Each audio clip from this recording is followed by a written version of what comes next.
Hey everybody, it's the Fun Bear Jamboree. Chuck Staten, Brad Rohr, and Ray Harrington. We've officially agreed on the name. Nope.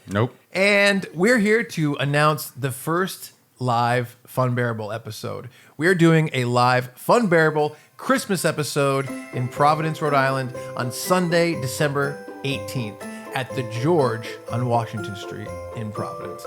I'm very excited for it. You know, Brad and I have done a lot of kind of like variety shows, sketch shows at the Comedy Connection in Rhode Island with Ray on almost every single one of them.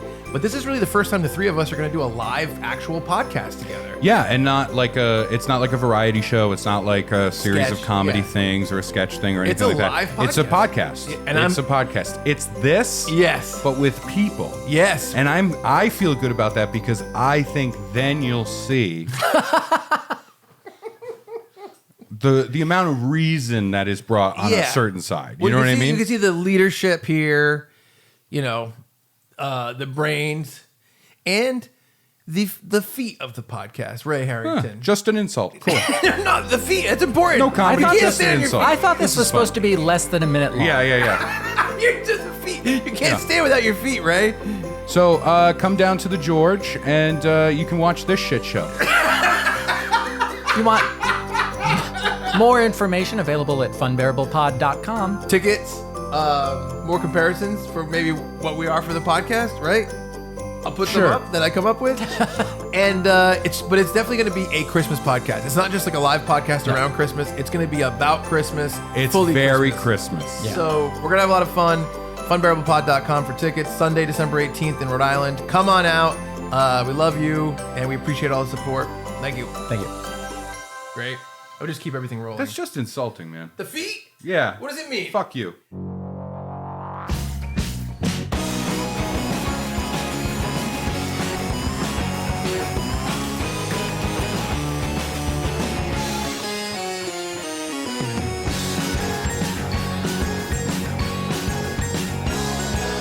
Hello and welcome to another episode of Funbearable. I'm Brad Rohr. I'm Ray Harrington. And I'm Chuck Staten. Oh, I feel like we're going to be doing the heavy lifting today, Ray. Yeah. As always. I feel bad about this because, one of us is not doing fantastically. One of us, quite frankly, stinks. Yeah, and Did you smell me? Yeah. Oh, No, are you serious? Yeah. That's why you're in another room and the two of us are together. That's why- and yeah, you're in a completely different room. Yeah, we are in different houses. Yeah, No, just kidding. you look like if the Unabomber had a skateboard, right? If the Unabomber had a skateboard and he bumped his head and invented time travel, that's what he looks like right now. You look like you're trying to go undercover in a 90s rom-com. No, you know what he looks like? He looks like one of those cool vampires from a bad movie. Oh, yeah. Yeah. Like this was the reboot of Lost Boys that never got picked up. There's no special effects when he goes to change, his fangs come out. He puts his hand over his mouth and then comes back. And you hear it. There are fangs here. There are definitely fangs. I'm going to suck your blood with my fangs. He's the vampire version of somebody putting their hand in their pocket and making a pointy finger going, I've got a gun. Yeah. Right? That's funny. But you see them Hold on, let me put my fingers in my pocket. All right, I've got a gun. That's fun. Hey, I didn't know there was a third very lazy blues brother. Oh, no, you're one of the members of the Blas Brothers. Yes. Oh, that's bad. That's a dumb one. Hey, real serious question. I know we've been goofing, but if you're watching this instead of listening, you're going to see Brad and I looking very off camera to the just off and a little lower, and that's where Chuck is laying right now. But here's my serious question: can we talk about what's been going on in our lives? Yeah, let's talk. I think that's a worthy thing. I mean, I would like to explain my demeanor. Yeah, I think you should be the last person to explain, so that way people can be like, "What happened?" Yeah, we're teasing it. Right in the YouTube comments, say, "Why does Chuck look like this?" If you're 2 minutes into this episode, try to type it before Ray and Brad finish their sentences about how they're doing. We only get one sentence each. And feel free to write that comment on any of the videos. I think really. So here's the deal. It's been a pretty frantic week for me. Me too. Yeah, for you too. Yeah. I took on an endeavor that I wasn't expecting.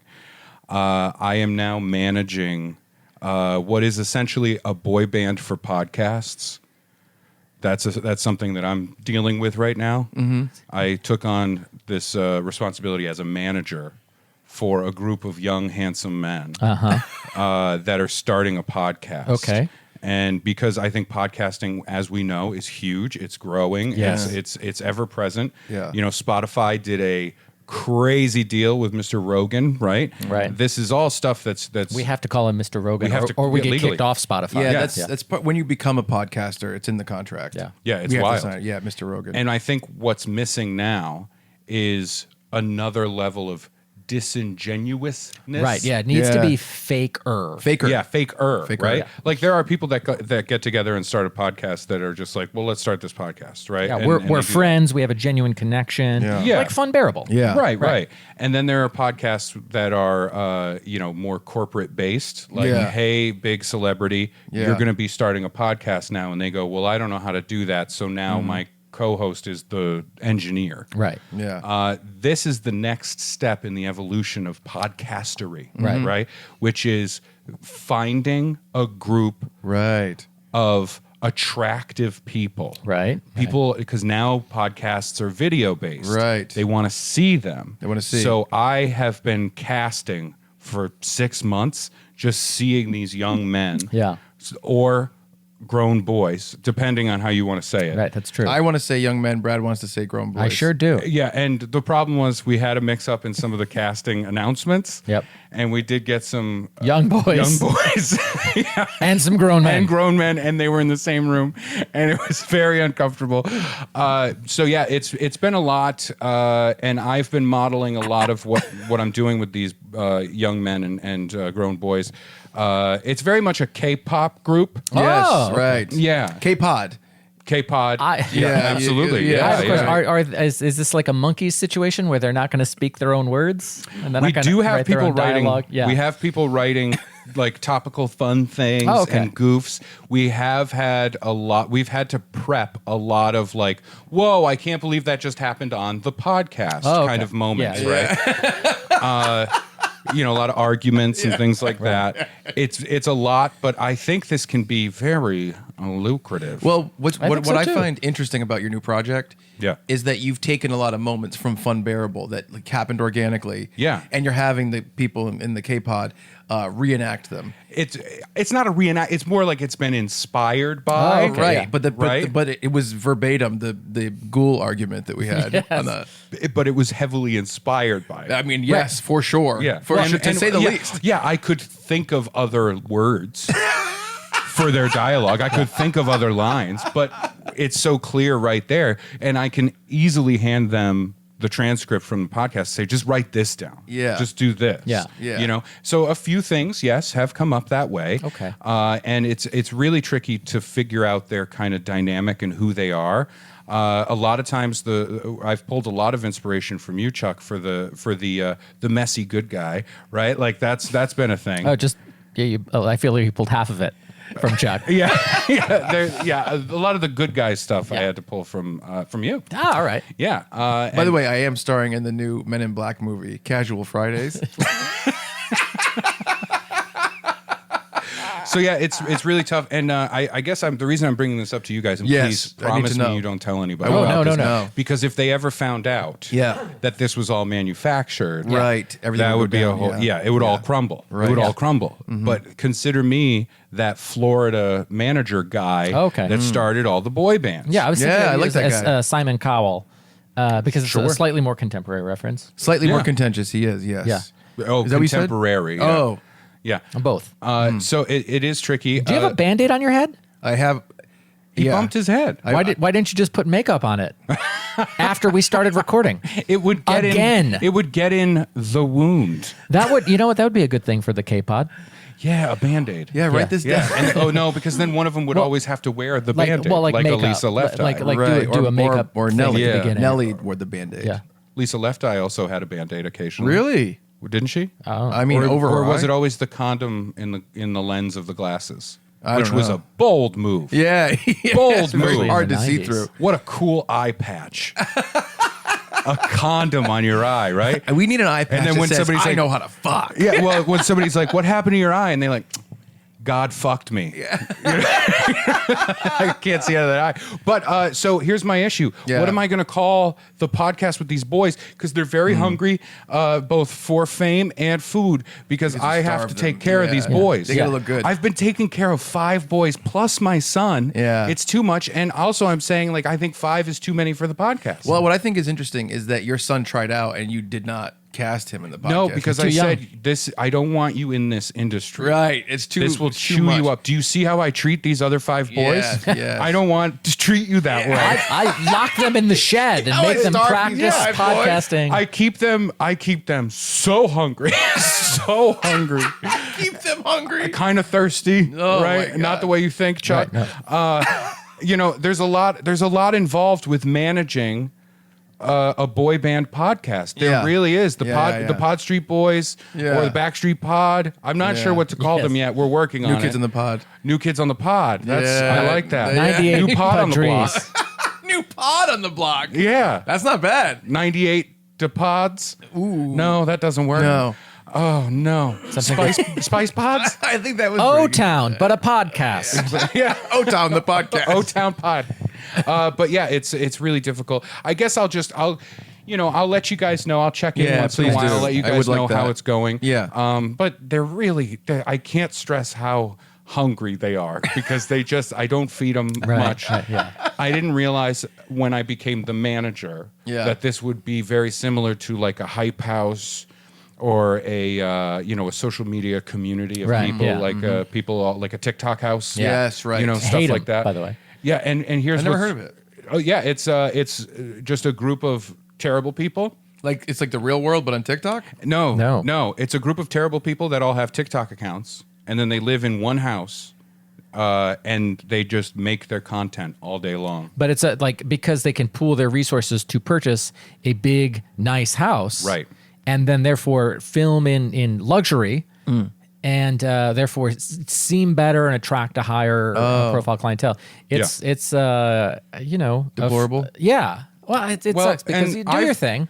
I'm not going to yuck your yum, but it's not for me. And can I be honest with you? I tried to set up a house Yep. for the boys. Yep. For the pod boys, and we're not making any money yet. Right. Not because yet. we haven't released the podcast yet. Right. So Well, they're there's- still in training. Yeah. Yeah. They're still in training, so we've been talking to a few sponsorship people, but it's not working. We don't want to go the Blue Chew route because these are young boys. We want Yes. to have a cleaner kind of presentation. young men are grown Penises boys. are very Yeah, functional. young boy men grows. Yeah.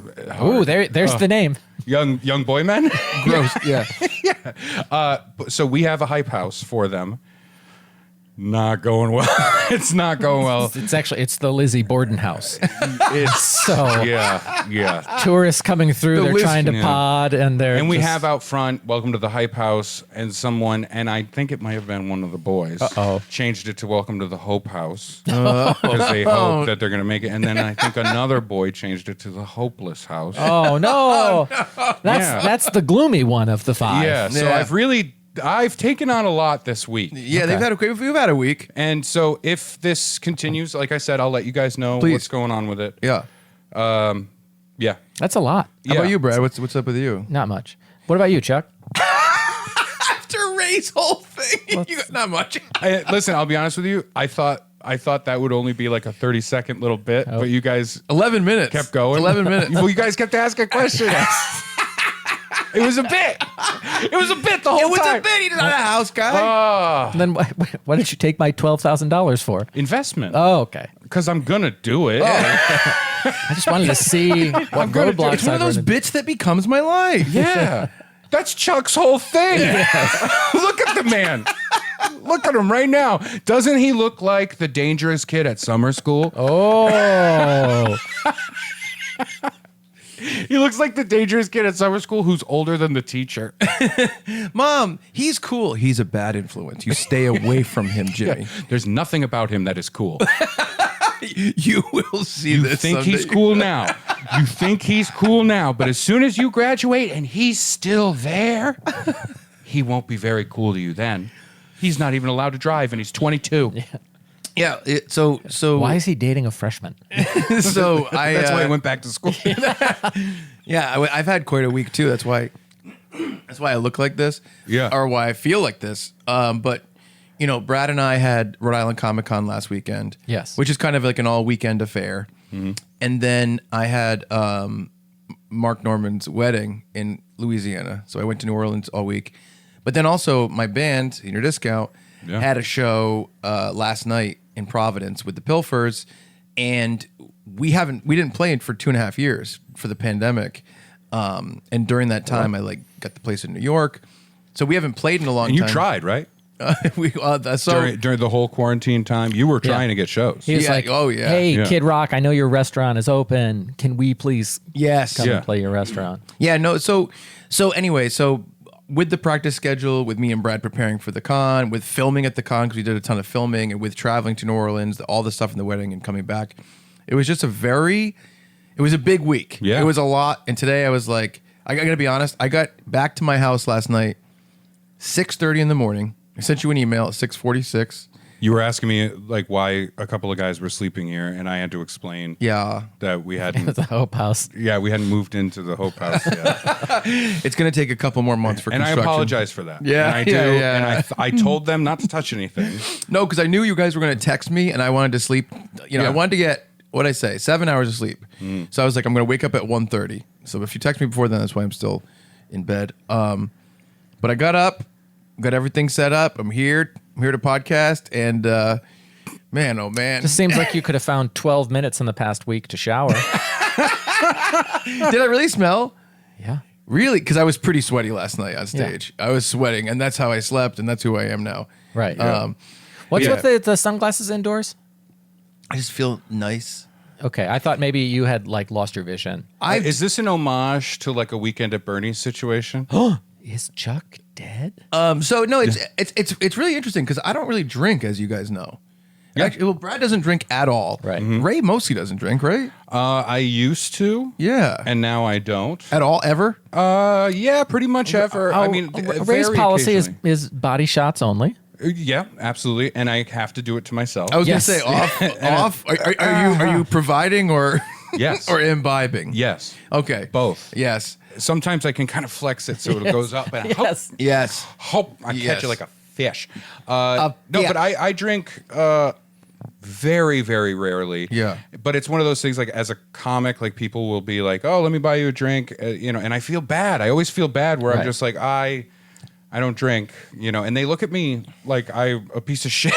They look at me like I just went, "Hey, fuck you." Well, this you know what I mean? It's funny because I've been dealing with this for a long time because I never really got heavily into drinking ever. Yeah. When we had a house, me and a bunch of my friends. I actually didn't live there. I was just there all the time when we were in college. Hype house. Was this a hype house? It was a hype house. Where's the house? It Is actually it was still kind of available? like a 2004 hype house Yeah. because we were filming videos there and pranks all the time. Yeah. Wow. That's Pioneer. disturbing. Wow. I like how you lit up at the idea of like, I'm special. I was a deplorable person 18 years ago. I was. Oh, can you imagine I wasn't deplorable. Chuck if Hype house. TikTok was around when he was in high school? Ooh. Oh, God. No. Yeah. Anyway. Oh, he'd be dead. Yeah. He'd be dead Yeah. from something he did. Anyway, but this week I was like, I'm going to go to New Orleans. We're going to be with all these people. Yeah. We're going to go out to bars. There's all this whole schedule for like days and days. And there was that full moon and a wolf scratched you on your forehead. And I was And like, that's why you feel like this now? you want to know the truth? I meant to take this off before we started and I forgot. I woke up. Anyway, Are you okay? No, I'm not okay. I'm having a bad time. Yeah. But it was good. I mean, good week in New Orleans, but man, Yeah. it's just a rough 10 days or so. But I said to myself, when I go to New Orleans, I am going to go out. I'm going to drink with everybody, meet people. There's a lot of people to meet, blah, blah. And so I did do that. And I did have a lot of fun late nights. Yeah. Then for some reason at the senior discount show, I Ate never, so much crawdads. I never drink at our shows. It's definitely not before I perform, but I did last night. I drank afterwards. Yeah. And it was just one of those days that got away from me. Ray knows as a performer. Brad doesn't agree with this exactly. I don't really eat anything before I perform if I have a show. And then it was just like I started to drink again, and I just didn't eat anything for the whole day.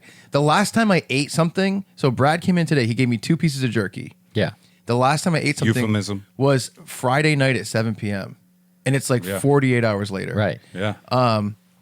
But so there was just this is just a real And I think the podcast is suffering because of it. no food. Yeah. You know what I'm saying. honestly, if you gave him 12 minutes to either eat or shower, Yeah. I I'd didn't say wanna- eat could give him energy on the mic. I didn't want to. energy on the I mic. think I just figured out what's wrong with my K-pod group. They're so hungry. It's so starving. How are they They're supposed so to have hungry. any energy? Yeah, they don't have any energy on the mic. Yes. Thank you. But anyway, so I've had a rough week. Yes. I was like, I even thought about it. I'm like, oh, would the guys be mad if I canceled today? Yes. And I was like, Brad would definitely be mad. Ray probably has, he had to move things I got around. plenty of shit to do. Yeah, stuff to do too. Yeah. So let's just stick to But it. I wanted to come and I wanted to look you in the plastic. There he is. Oh, jeez. Yep. Yeah, I can't he's believe a vampire. I Yeah. stink. I didn't know they stunk. You look like if a ventriloquist was a mascot for cigarettes. Like if it was the early 90s Yeah. and like they were trying to do a new thing with Joe Camel. And it's like, this is his cool new friend. He's a ventriloquist dummy. You know, in a movie where someone gets possessed and they just start getting like worse and worse as Yeah, the movie. yeah. Chuck's like 2/3 of the way through the movie. Yeah, I swear. A werewolf scraped his forehead. Yeah, I think I saw a fly crawl out of his eye socket. Just now. Imagine if a fly flew out of my glasses. That would be amazing. Anyway, I mean, Yeah. well, let me bring the energy. So we did have fun. We did have fun at Comic-Con. We did. You know, we had a good time. Brad and I, for the Fun Bears who don't know, we moderate Comic-Con sometimes. We have been doing it for years. And Rhode Island Comic-Con is one of the ones that we always do. And this year they gave us a bunch of great people, including Jason Lee and Ethan Suplee, killer. Yes. Yeah. Jason Marsden, who did the voice of Max from a Goofy movie, and Binks the cat from Hocus Pocus. Right. The voice And- of Goofy, the voice of Mickey, the voice of Christopher Robin. It's pretty cool that you got to do a panel with the actress from Dolores Claiborne. I mean, that's really cool. Yeah. Isn't that neat? I don't know what that is. How was that? I don't know what that is. Jennifer Jason Leigh. Ooh, I wish. Dolores Claiborne is a Stephen King novel. Oh. That was turned into a movie. Yeah. As many of them are. Yeah. I got to do panels with the voices of Pinky and the Brain. Yeah. And then another one with Tara Strong, who voices, among other things, like many different versions of Harley Quinn. Yeah. Or Batgirl, or Bubbles from the Powerpuff Girls. Yeah. She was great. And all those panels, we're going to figure out a way to release them on Yeah. the Funbearable feed, so you'll be able to see those. But it was just it's a long weekend when it's like we're bringing in 4 cameras and audio equipment, and we're also preparing for these panels. Right. And I'm not going to take up too much time talking about it because I'm sure we'll talk about it when those panels are released. Right. Plus, you guys had to wait in line to ask questions at other panels that you weren't a part of. Yes. A lot of like, why are there so many new female characters? Like you were Right. doing a lot of that stuff. Yeah. Don't you agree that diversity is ruining Star Wars? Right. Yeah. Right. Yeah. Well, Yep, that big was one. the name of the panel. That was the and whole then we had panel, a yeah. lot of questions about that. Yeah. You know what I mean? Yeah. Don't you agree? It's such a long name, and it's so like imposing. Yes. It's weird that you waited in line for 45 minutes just to be like, I just want to thank you for doing this panel. Yeah. But anyway, so we did that, and then I think we had. What did we do Monday? I feel like I had like a day, and it was funny because Senior Discount was supposed to get back into our practice schedule to play with the Pilfers. We recorded on Monday. I thought we recorded. Yeah. What did we record? Our mail sack episode. Oh, great! We recorded the Funbearable mail sack episode. Yeah. Oh, by the way, update on that. Yes. I because I was doing the Mixing. the mixing of it, and I realized that I left out one detail, and I did want to throw this out there. So be sure to listen to the bonus episode of the mail sack. Where we talk about and we read listener emails and answer some questions. Zane had asked about comic books, and I would feel remiss if I did not include one detail. So I had said that Why the Last Man was my favorite comic book series, Right. And that's what kind of brought me back into it. what I forgot to mention was the coolest thing was my last album I was doing for Stand Up Records. Dan Schlissel, who is the head of the record company, the label. He asked me, "Who do you want to do your album art?" Because he likes having artists do it instead of just a regular picture. Makes sense. And I just threw out just for Pie in the Sky Dreams. I was like, Pai Aguera, who was the illustrator for Why the Last Man. Oh, yeah. Yep. Yeah. So he reached out to Pai Aguera, and Pai was like, "Yep, absolutely." And so it's the coolest thing about that album to me personally is that the album art is from Pai Aguera, and it's me in a living room with water up to my nose because the album's called Overwhelmed. Yes. And so that's the best part. I really love that that little detail. That's very cool. But yeah, so Senior Discount, we were playing our first show in 2.5 years, whatever. And to be kind of like quick about this, Senior Discount. Is this quick? This is quick. This is quick? Well, this is big. This is long, and then this is quick. Oh. You're shortening it. No. You got to shorten it. I don't know. Okay, so for listeners only, Chuck is like pinching two fingers, his thumb and forefinger together, going quick. And then he spread them out and he said, "This is long." This is, and by the way, I feel like that's him explaining to a lover. Yeah, this is right. so this is my long, finger and my don't thumb. worry, I go quick. No. This is long. Yeah, this is you doing. This is CSL, Chuck sign language. Yeah. This is for sex. I long and quick. So we Senior Discount. We've been around for a long time, and we were pushing really hard for like years and years and years. We played music up and down the East Coast, a lot of shows, a lot of releases, got signed to Paper and Plastic, and at some point, without getting into it, I kind of transitioned way more into like comedy and filmmaking and stuff like that, Right. and that's what I do with my as like a career now. But that transition, I think, really happened heavily over the pandemic. Yeah. So now Senior Discount is more of like a hobby that's like fun. But we haven't played in so long. We want to have a good show. So we worked really hard. We got this practice schedule because my schedule's a little crazy. Everyone's schedule's crazy. And then my drummer got COVID like 2.5 weeks ago. So it's like we have no time to practice. Yeah. So I knew. Oh my God! And COVID is ripping through the Hope House. Oh, It's ripping through the no. Hope House. Oh. So Well, they only have one room to sleep in. so I had to leave at like 4:45 in the morning on Tuesday. They share a fork. And then I had to come back on Friday and like come from the airport to practice. Yeah. And then sleep and then practice again It's a and lot, then go to man. the show. So Yeah. so it was just a big week. You know what I mean? Yeah. You sleep in a lot of different beds, and that's kind of like it fucks you up a little bit. Yes, it does. Because I came Yep. from New York to Rhode Island, then to Louisiana, then back to Rhode Island. But it was a fun week. I had a fun week. We had a great time at Comic-Con. Yes. We had a very positive time at Comic-Con, and that usually ends up happening, except for the time that Meatloaf yelled at us. Every other time has been positive. He was really nice to Brian Bowden and I, another comedian. Oh, yeah. He was really nice to us. Yeah, I did that great contribution to your Was he? What was holiday it? What is show. it? It was the Cameo. Yeah. What did he do? Oh man, it was so. Yeah, set this up. Okay, so during the pandemic, the Comedy Connection here in Rhode Island, the Yes. Rhode Island Comedy Connection, reached out to myself and another comedian, Brian Bowden, because we're there a lot. It's our home club, and we like working there.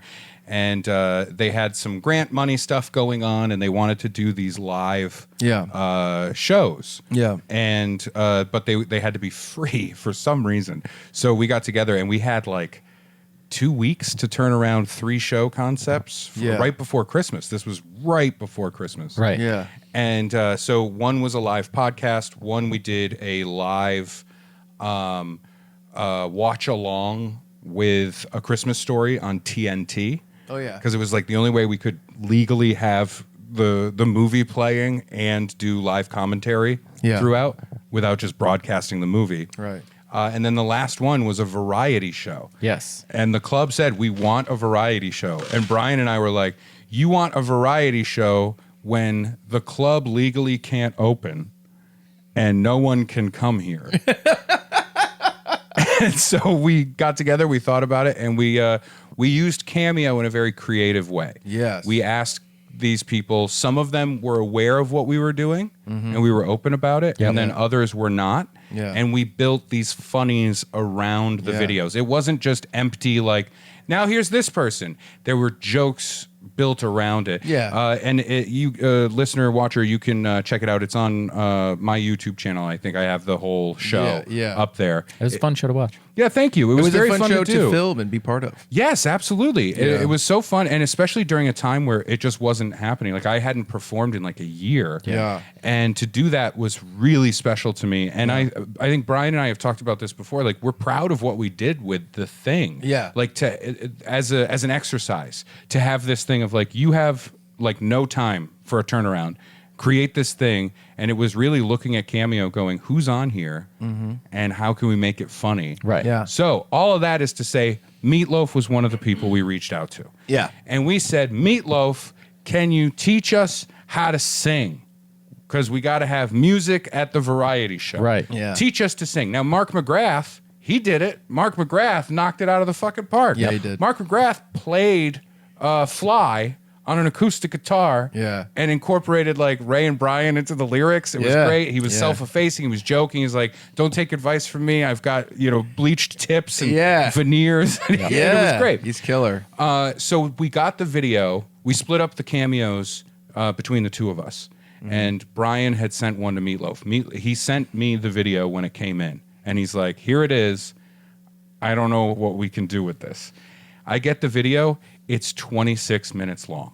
Yeah. Much longer than a traditional cameo. Yeah. 26 minutes long. And he is rambling like a madman.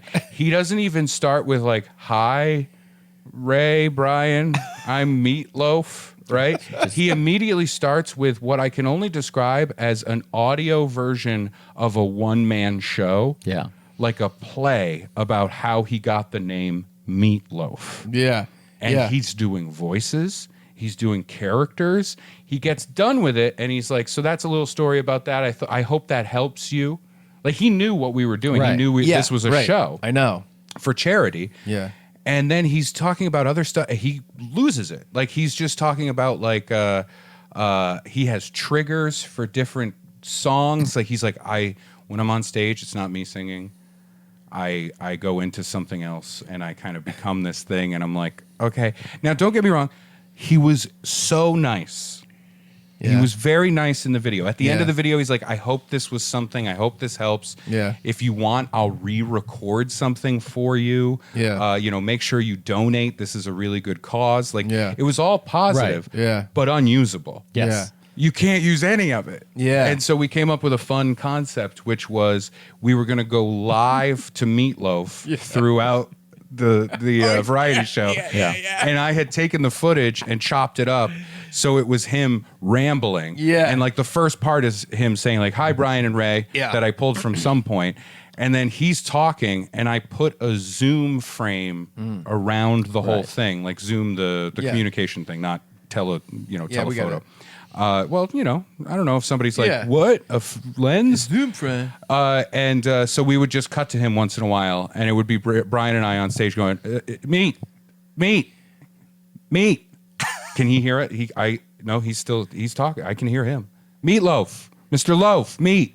And it was that for the whole thing. And it was really fun. It's a good bit. Sorry to derail. No, again. that's good. Fine. And Brad and I had our own run-in with Meatloaf. Yeah, yours is more interesting because he was very nice with us, but he was not nice with you guys. Yeah, he was kind of not nice. We got in trouble for talking about it in public. Yes, we did. Which made them start doing NDAs at the Comic-Con. Wow. But this is pre-signing an NDA. And guess what? So we weaseled our way out of signing one this Yeah. time too. Yeah. Ooh. Yeah. So What did Jennifer Jason Leigh do? Oh my God. By the way, I ran into Rachel Lee Cook at the Comic-Con, like right into her, like around a corner. You smashed into her like a frying pan on an egg? Yeah, exactly. Remember when she did that? Yeah. That drug PSA commercial? This is your brain on drugs. She's smashing eggs in a kitchen. I know. Good times. She's killer. But yeah. So why did I bring up Meatloaf?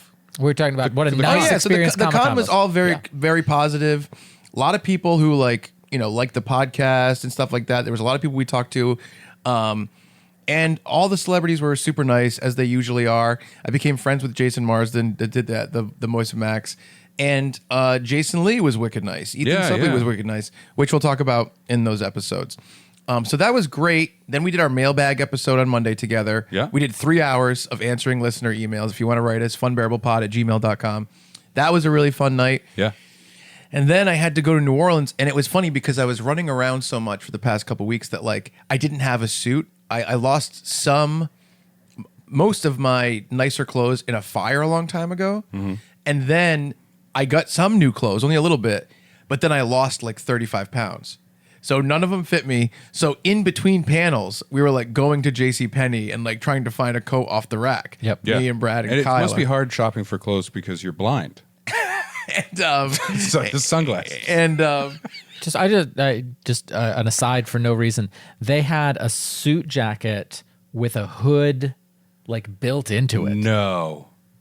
and that's what Chuck got. No, Chuck, that is not what Chuck got. That would be a Chuck jacket. I've worn sport coats with hoodies under them. Sure, but this is specifically like we took care of it for you. Yeah. We did the work. All the not good looking of a sweatshirt under your jacket without the comfort. Right. Yeah, right. So, I was doing that. Steampunk Assassin's Creed. But I'll say this. So I flew out to New Orleans in the morning. And by the end of this episode, I think we're going to get into some heavier stuff. Yeah, sure. But right now, I'll just say this. It's really strange because I work with Mark Norman and Joe List on Tuesdays with Stories.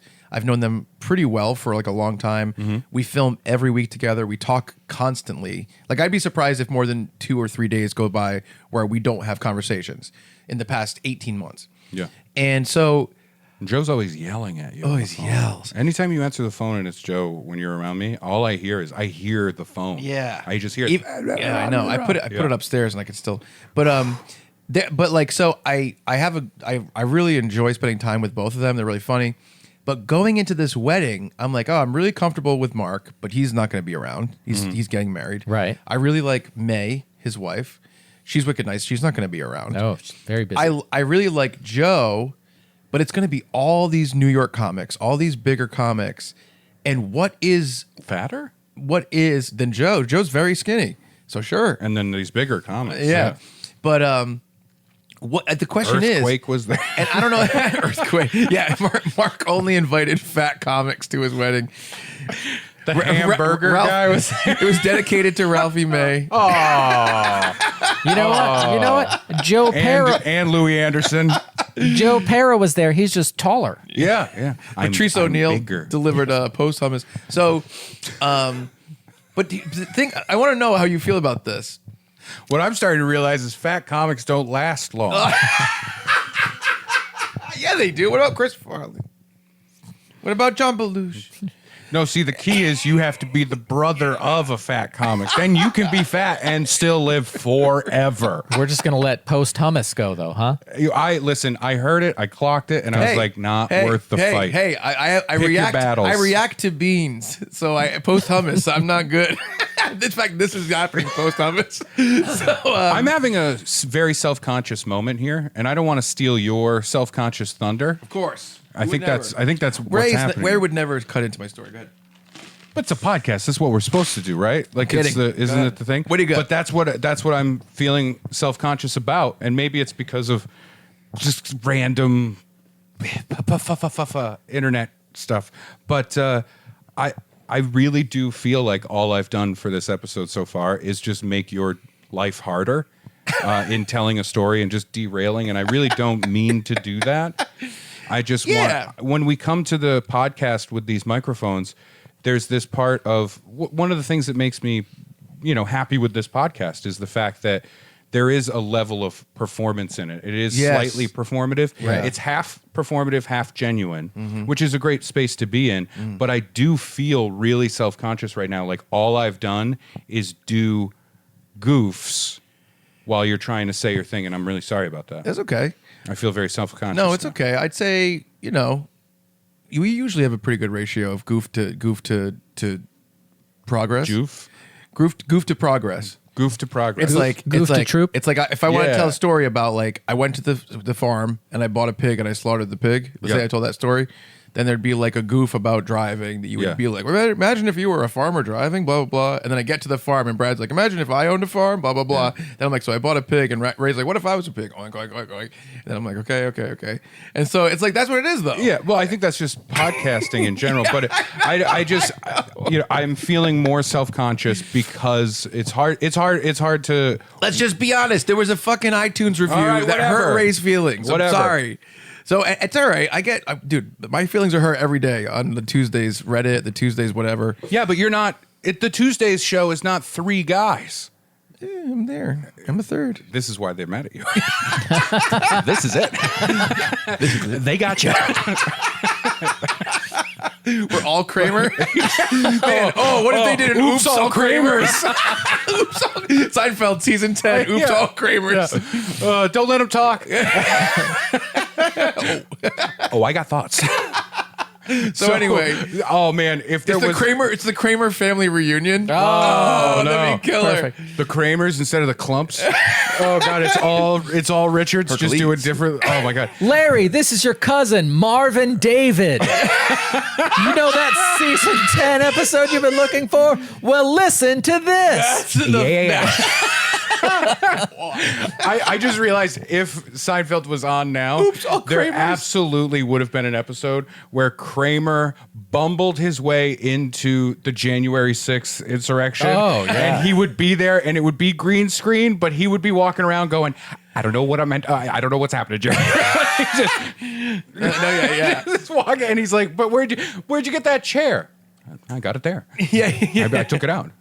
He would take the podium. He would have taken the podium. Well, the episode would start with him being like, "Man, I need a new chair for my apartment." Yeah, that's how it would start.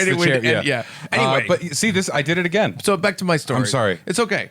So, and tell me, I just feel like I should not talk. No. So tell me if you've ever felt this way. So I'm heading to this wedding in New Orleans, a place I've never gone. Okay. Yeah. I'm not gonna be able to hang out with Mark. Mark, and it's weird that you kept asking him if you could. Yeah. So on his wedding. Hey, Can I sleep head to toe with you guys? yeah. So what are you guys doing after? Let's get out of here. God, so many people here. No, but it's weird because like I'm friends with Joe, whatever. But he's going to be with people that he's known for a decade or more. Yeah. And they're then all comics. Yeah, of course. Yeah. And then there's all comics, but it's all these people. And so I'm like, am I going to go to this wedding and feel just very like I'm out of place? I don't have a place to go. I'm not going with a date. My buddy, like we all know Doug Key really well. Yeah. Mm-hmm. He's going with his girlfriend. So he has like a partner going to a different place to be with. Yeah. And it's a very different thing going to a wedding with a date than it is without one. Sure. So I'm like, man, what am I going to do? Have you ever gotta felt like find this one kind of there. thing? Yes. When? Every time I've gone to a wedding, hang on, let me pull up my Google Doc called Brad's Weddings. I thought that was different. No. I thought that was a series of cult-like weddings that you've had. All right. Brad's Weddings. All right. So I that's married a 5, colander. I 12, 16. I married a book. 21. I've been to 45 weddings. That's an insane. That's too many weddings. That's an insane amount of weddings. What do you That's say? too much. That's more weddings than you are old. I'm what aware are of you, a this. minister? And this is like since I turned 18. Are you So- a minister? Are you performing the weddings? I should have been. I also have them bolded if I was in the wedding, and italicized. He's a psychopath way more than me. Italicized if the couple is no longer together. That's fucking nuts. Do you bold the one who you think is at fault for it? That would be hilarious.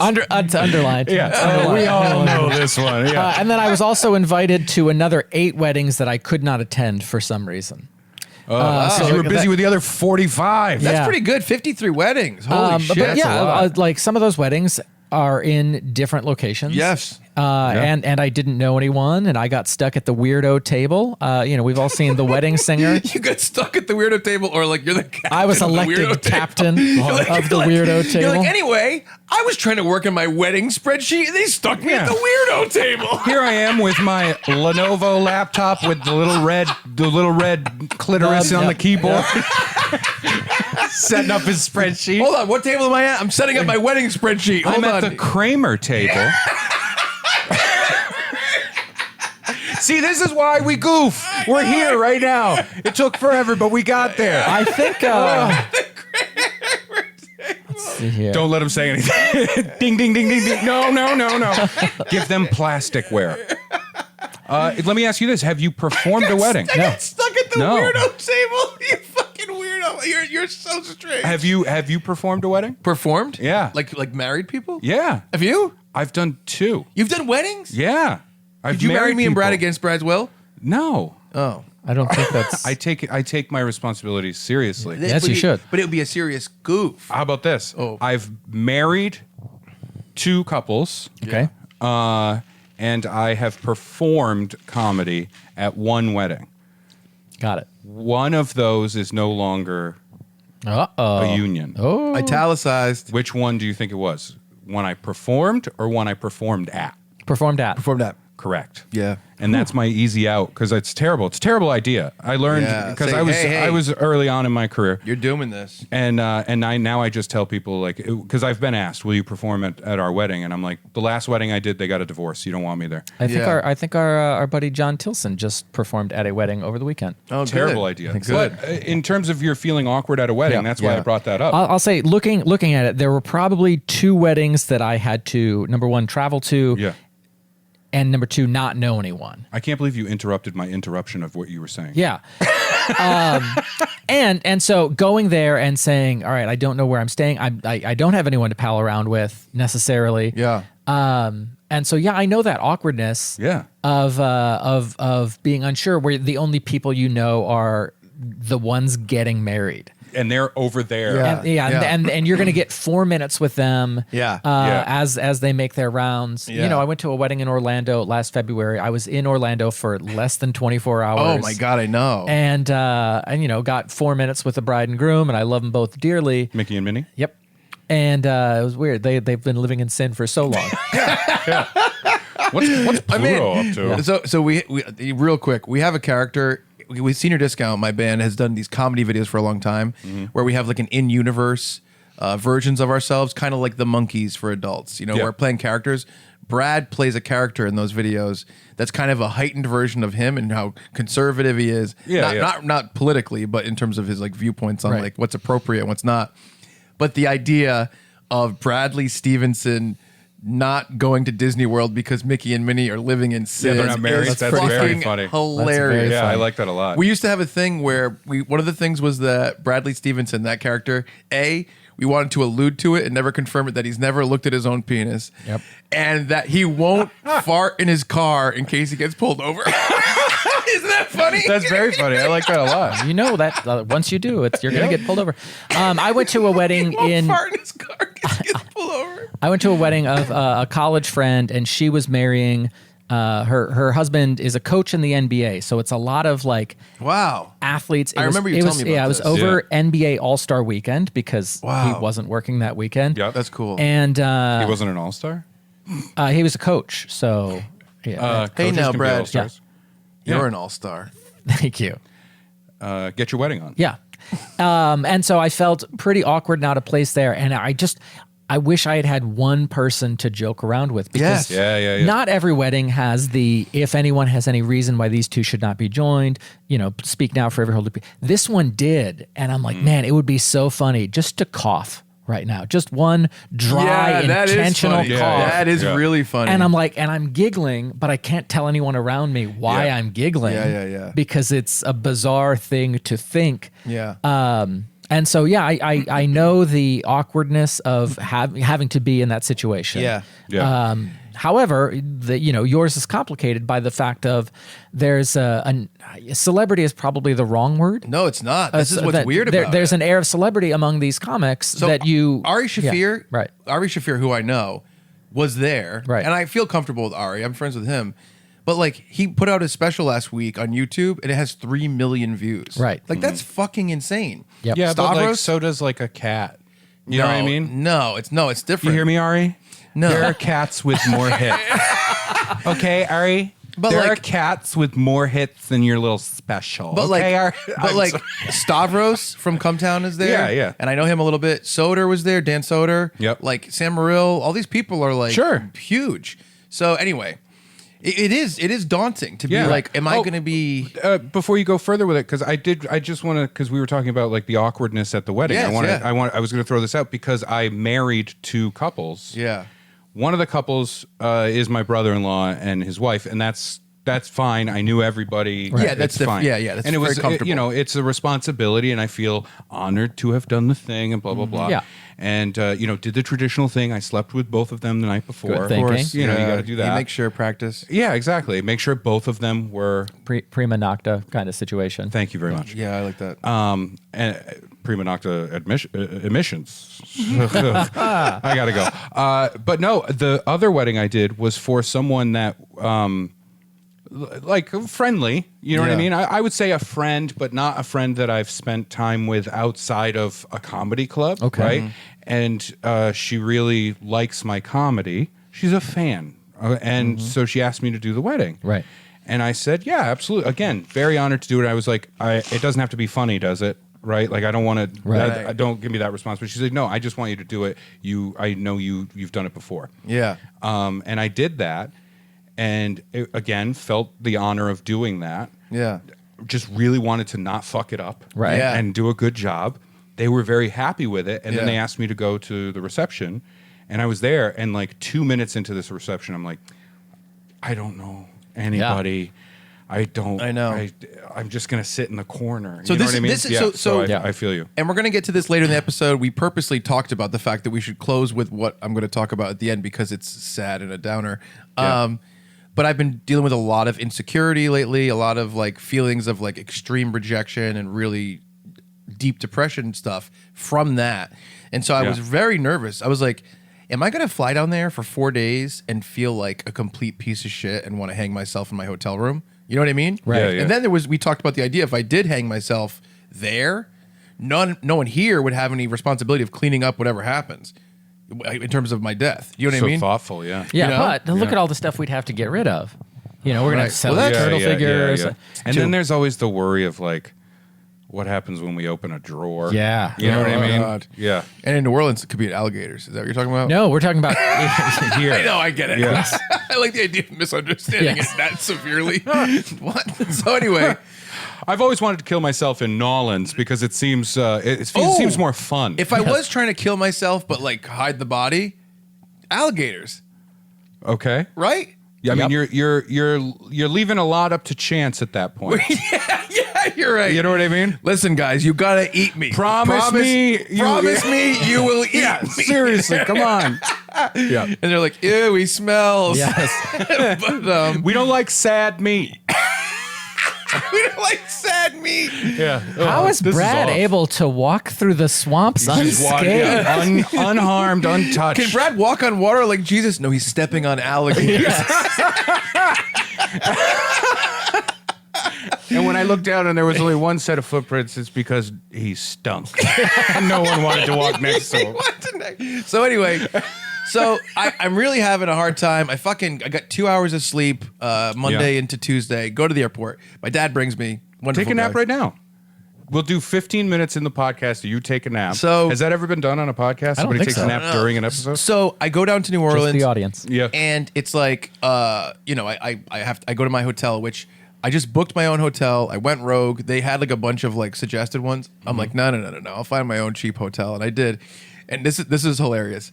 So I get to the hotel. I walk up the stairs, and it's like up a bunch of stairs, and I have a very heavy suitcase. I go up the stairs, and so I check in. The guy's like, okay, here's what you're gonna do. I'm like, okay. He goes, go down the back stairs. I'm like, okay. He's like, you're gonna see the pool. I'm like, okay. He's like, walk past the pool. I'm like, uh-huh. He's like, go outside the gate. I'm like, yes. He goes, Go to another fucking hotel. You goes- make me sick. he goes, cross the street. Yes. Wow. Yeah. Okay. I go, okay. He goes, you're gonna see a house. I'm like, uh-huh. He's like, second door on the left is your room. I'm from the outside. On the outside. It's Yeah, not yeah, like yeah. I'm with. Yeah, yeah. But it's like it was like a crazy situation. I'm like, That's okay. wild. And so I was in like another building that was a house that the hotel bought and turned into a hotel. okay. Wow. The room was good. Room Good. was good. Yeah. Hotel was not great. And so, I got there and I knew we had to film Tuesdays with Stories, and that's Tuesdays with Stories episode there. So I'm texting Mark and Joe, and I'm like, what do you want to do? And Mark's running around for his wedding. Yeah. And they're like, well, where should we film it? And Joe's like, let's just go to my hotel room. And I'm like, yeah, you guys get in the bed, you put on some bathrobes. And so we filmed an episode there.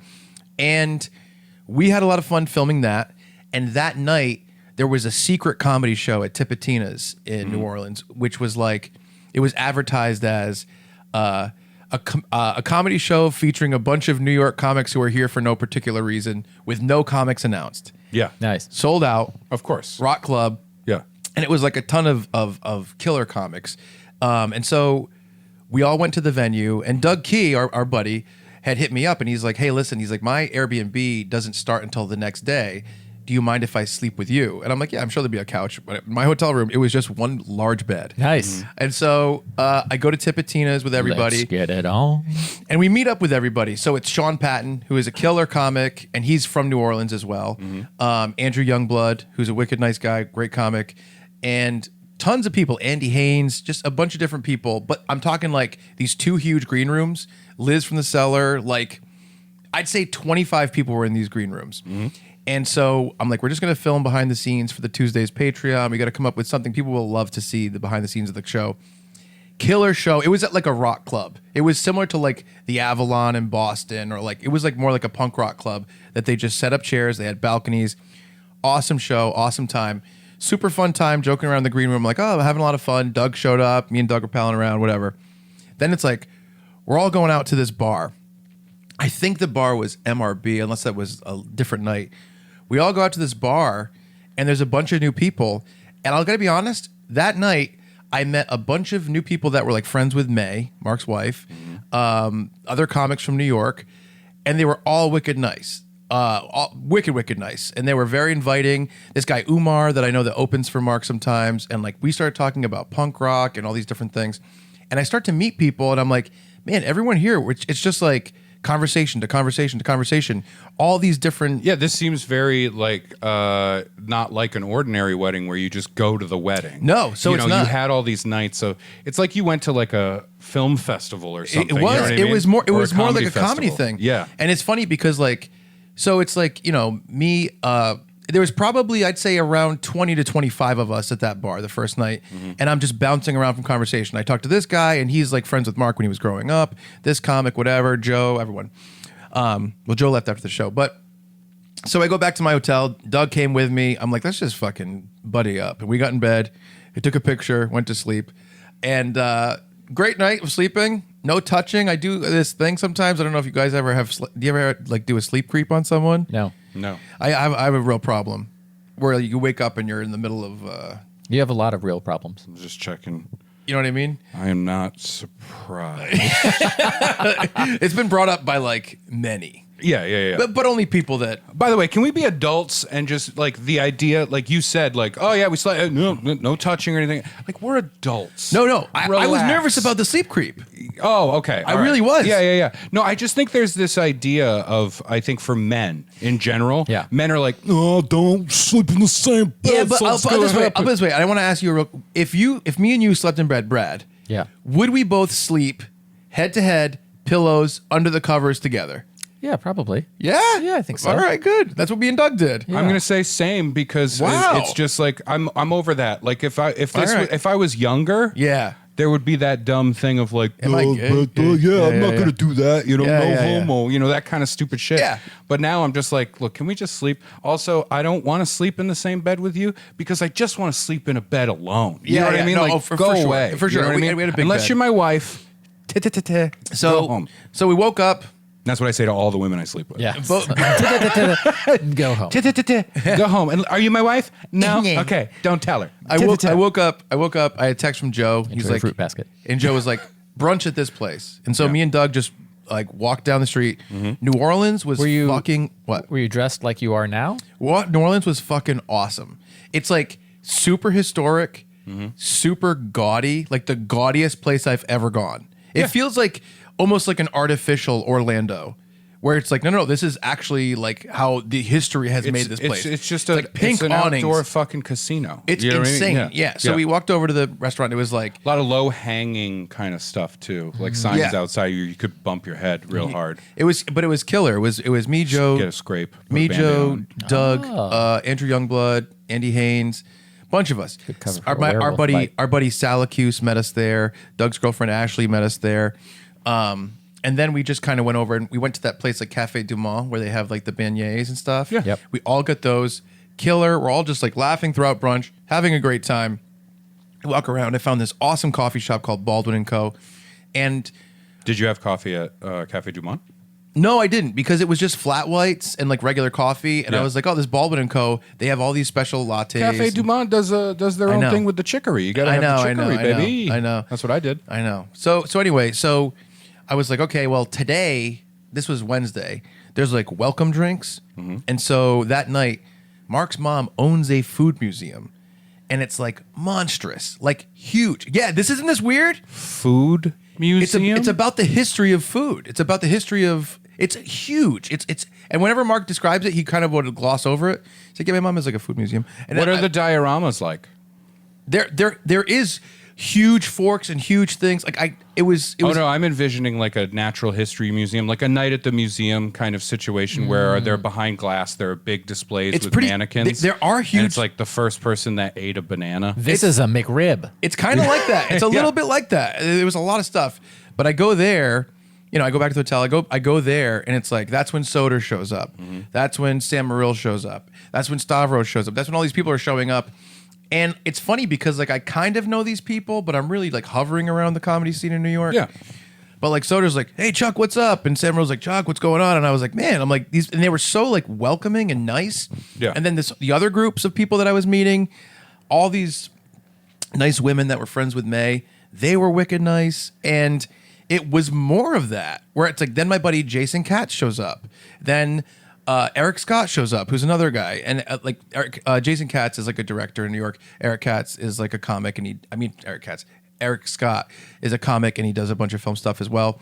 But all these people keep showing up. And then Kat Scott Chris is Allen. a waitress. Chris Allen showed up. He's a comic. And all these people were just like, it just seriously felt like at this point, probably 80 to 100 people, all in different parts of the food museum. And you're just walking around. And Mark's mom had made like gumbo and red beans and all these different things. And we were just having so much fun just walking around being The friends. red musical fruit. But we all had fun. We stayed there, until I don't know when. But then we went to like a second location and we hung out there until like 3. A bunch of people went to the casino, whatever. Sean Patton, Youngblood, everyone's being so nice and so welcoming to me. You just said I know. those two names for no reason. Well, because they were You there. just went- They some came people late. went to the casino. We Well, were all that's- having fun. That's when Sean Patton, Youngblood. That's when and I went to did talk this to them. and then that. That's when I talked to them. Anyway, and then that's the day Ari showed up, and everything Yeah. was great. We had a great time until like 3 a.m. And I'm walking home, and Joe List, terrified of the streets. He's like, "This place is crazy." Blah blah blah. Yeah. And he's like, I'm terrified," and it is very dangerous. I I guess. got mugged in New Orleans. Yeah. Yeah. So I'm walking the streets at like it was 3. You're having a lot of fun until all of a sudden you realize a second before something Dude. happens, oh, I'm in a bad spot, Dude. and something's going to happen. And then it does. 3:30 a.m. I'm walking back, and it's completely desolate, and there's like cats running across the street. Oh, that sounds You hear nice. music in a distance, like it's like this is What song? It's If just there's cats running around alone, I'm guessing a pretty specific, pull of songs there, right? yes. Yeah, is it Everybody Wants to Be a Cat? Oh, all right. All alone So- in the moonlight. I went Aristocats. Oh, see, I went cats. Yeah, that makes sense. So lower class cats. So I was like, and here's the thing though. Excuse me? Well, from the Aristocats. Yeah, well, which one of those was written by an actual sir? Right, but which one has Aristo in it? I like how I'm like at all emotionally invested in this idea. Yep. That's fun. So All right, so what day is it now? So it's Wednesday. day. Okay. But here's the thing. It's 3:30 in the morning. I'm walking by myself. Yeah. I don't know, what's going on. And I'm like, man, I told myself, I'm like, I'm going to just kind of enjoy the thing. I'm going to drink and whatever. And, I was walking with this huge group on the way to the bar originally, and I'm like, I love Shirley Temples, and we're joking about Shirley Temples. I'm like, I'm drinking Dirty Shirley Temples this whole trip. Dirty Shirley's. Dirty Shirley. That's Dirty my Shirley, you found her on that street that night. You rounded a corner and Dirty Shirley was sitting there. right there. They all fucking left. I don't know where I am. So I'm lit My up. friend fucking left me here because she met some fucking guy. And now I'm here and she said she's going to go down to the water. And I'm like, what fucking water are you going to? Where are you going? Can I go with you? I'm Dirty Shirley. Where are you from? I'm from Rhode Island. I'm from around. I'm also from Staten Island. I was just hanging out with Youngblood. Staten Island's a big city? I was just hanging out with a bunch of comics. Would you like me to name them all? Oh, you know who I love? Jeff Dunham. Oh, boy. I like him. He's pretty funny, but the guys he hangs out with are funnier. It was so funny. I like the Pepper. The Pepper is funny. Are you hungry? Let me call you a cab, Dirty Shirley. That's a good segue scene. back into the story. Yeah. Oh, okay. So I'm like lit up. It's like it's 3:30. I'm so hungry. Like I only ate a little bit over the course of the day. Dirty Shirley deserved more. From me too. Yeah. But Dirty Shirley as a character deserved more. R.I.P. Dirty Shirley. Continue. So I'm like, I gotta find a place to eat right now. And so I'm walking the streets of New Orleans, and I am getting nervous because Yeah. it's like a little bit hairy. But I found a diner. I bought a turkey club, and so I'm eating my turkey club and walking back to my hotel. And you were clucking like a chicken? And I was like kind of clucking. And I got back and As the everything. turkey. I was totally fine. Didn't get mugged. Didn't get hurt. No one killed me. No one Good stabbed. for you. Right? I mean, there was a guy who was like holding his stomach on a bench going, Yeah. and I just pretended I didn't even see him. Yeah, good eating my thinking. club. You know Yeah. what I mean? Yeah. You know, I didn't want to get involved. He had a turkey club earlier. He got one from the same diner. Yeah. That's what was happening. So it was killer. That was Dirty Shirley's boyfriend. And then the next day, I'm like, I need to sleep a little bit. Slept in, whatever. Went to the wedding. Killer New Orleans wedding. Sure. I don't know about it, but we Yeah. went to the venue. They do the ceremony very short, and Sean Patton was officiating. I can't imagine Normand doing He goes like this. Me and Joe doing talked about vows. this. It's like, hey, He goes like this. He goes, Mark. I love goes, you. What are he you goes gonna like this. do? It was so I'm gay. funny. What can you say? So we're all forever and ever. We're all standing there, and He's it's just like doing a lot of hand gestures. me, Doug, Ashley, Ari, like Joe, everybody. Youngblood, Mickey Stevens, Everybody, is there. we're Yeah. all there, like, and we're like, this is gonna be so weird with Mark. And he comes out in his like, suit, whatever. He goes, and we're like, woo, and everyone gives him a little clap, and he goes, hey, comedy. Yeah, of course, yeah. So, and Just it was parents, grandparents in the wedding going, watching the vows happen, going, did he say he's gay? Yeah, it's his catchphrase, apparently. But he said it when he's marrying our granddaughter. yes. So but it was very, very short, and I think they kept it short for that reason. Yeah. He was like, we don't want to, because he's uncomfortable with that stuff. Yeah. So Who's the cool skateboarder with a head wound over there? So we walk outside, and it's just Why is like, he saying, I hope it's not a full moon tonight? So it's just this thing where like there's a big brass band, Yeah. and you do a parade with the entire wedding party, Right. So we were walking down the And street. it bumps into a funeral and it gets awkward. So it's Mark and May at the front with these like umbrellas and stuff, and then the brass band, and then it's like 150 people, and we're just going through the streets. The brass band is playing love songs, right? Mm-hmm. But some of them that are very like sappy in the original form, Yeah. which they played amazing. The song like you're amazing, just the way you are. I think it's Bruno Mars. Yeah. Okay. See your face, blah blah blah. The brass band doing it, it was fucking like rocking, like crazy. And here's what was interesting. We were walking, the brass band is killing that song, and I'm like walking and I'm saying hi to everybody because I've met everybody over the past 2 days. And I'm walking up, everyone's singing it, but they're like going crazy singing it like it's a Yeah. concert. Yeah. And I had tears in my eyes, and I had goosebumps from that moment Oh, of that's lovely. everyone together doing Yeah, that, yeah. and like in celebration. It was such an overwhelming moment, and it was like incredible to be a part of. Right. So we go back to this monstrous house, this wedding. The party afterwards was insane. Joe does a speech. A bunch of people do speeches. Whatever. Killer stuff. Good stuff. Band is there. So here's a little story I wanted to tell you. So This was all preamble? Yeah. Well, I'm telling you the story of my week. Yeah. But then there's a specific thing that happened that I think you'll enjoy. You looked, but you gave me a face, and I could see it through your fucking sunglasses towards the end of like a couple of my goofs that I was doing because you were just like rattling off names repeatedly. No, I was and not. then you're I was like, giving- I was now painting a here's picture. the I gotta story. paint the- oh, now okay. here's the story. Next- Next paint a thing I picture. know, I'm the starting small forward for the Pelicans. So I like how earlier I was like, oh, I feel bad that I feel like I'm interrupting. And then by the end of this, I'm like, no, fuck that. oh yeah, I know. So, I meet all these people have been very kind, and there's a new person I meet on this day. Yes. And let's use the name, make him a name. Dirty Shirley. Dirty Shirley. Shirley. No, because that character is No, already she's had her something. Yeah, experience. you're right. Clean Shirley. No, come on. What's the name? Melissa. Melissa. So I start talking to Melissa, and she's very cute, very nice, very like funny. And we're talking. She's a comic, and she's telling me all these things about her previous jobs, and like we have a lot of similar background and like some film stuff, whatever design.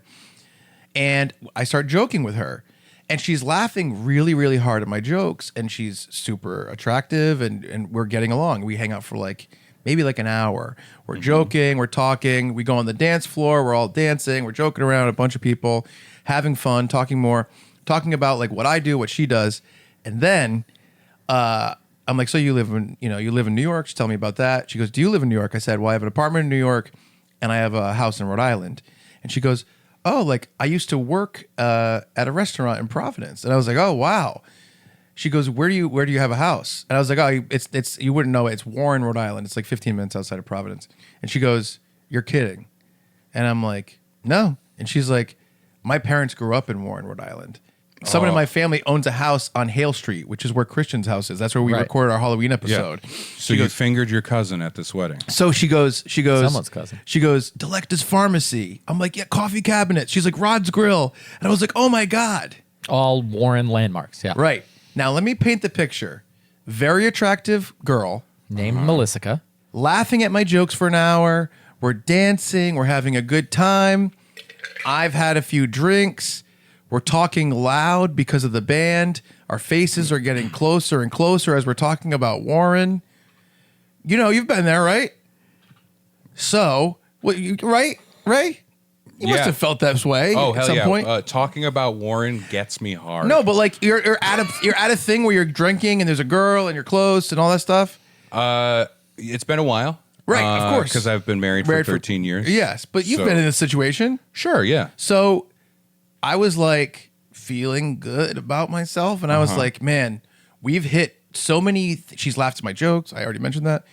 We have so many things in common. Did you I'm like, I mention She laughing laughed at the show? She laughed at my jokes. We have so much in common. Oh my That's god. hilarious. So I'm like every box. After that laugh, I am worried that if we throw a bucket of water on Chuck, he will He'll multiply. He'll melt or multiply. Yeah. Or multiply. Either way. But you know how like when you meet a What girl, is a Nolan's werewolf like? when you meet a girl or a woman and you want to know if you guys are compatible or if things are going well. Yeah. There's all these boxes to check, and it's like similar history artistically, live in a similar place, come all these things, all the boxes are checked. And she seemed a little kooky as well, which is fun. And I'm like, I got an idea. Chuck, you're going to be the bold, cool guy here. No, you guys have to be in support of this, okay? No, I don't. You're gonna be in Absolutely support. not. You're gonna No, be. no. You're gonna say to me when I My support has been drifting away as the story has when gone I along. tell you what happened. You have to say. No, Brad has an impression, I think. And I want to hear I was going to go up to the band. Could you guys play the chicka chicka song so I sound like the cool guy? He goes over, he goes, these are the songs I know from Senior Discount, my band. Do you know any so I can? And then also, if you could recognize me and go, is that Chuck Staten from Senior Discount? Could you- come on up and play this song? Could you take down the video slideshow of Mark and May and put up a this video? one up? What is it? A thumb drive? So Chuck's coolest moments. So that would be so. I clearly took them that day. Yeah. Like in the New Orleans house. Yeah. That's so funny. That's wicked funny. Now I had So you the gotta- time of my life. Chuck Staten. And I'm there. And it's all like subliminal messages. I'm cool. Think I'm Chuck cool. Staten is handsome and cool. He's cool. Yeah. So He's definitely not a werewolf. you get it. So you guys, you have to admit you are in full support that we're really vibing. Oh yeah, I could. Right? I gotta say, I from think- the information provided, Yeah, from the story from you, you guys were you hitting seem it off. super cool. Absolutely. I'm And interested. I can to trust know- you. You're Yeah. not a werewolf. Yeah, I wonder if when like as Melissa tells the story on her podcast, grown girls and young women.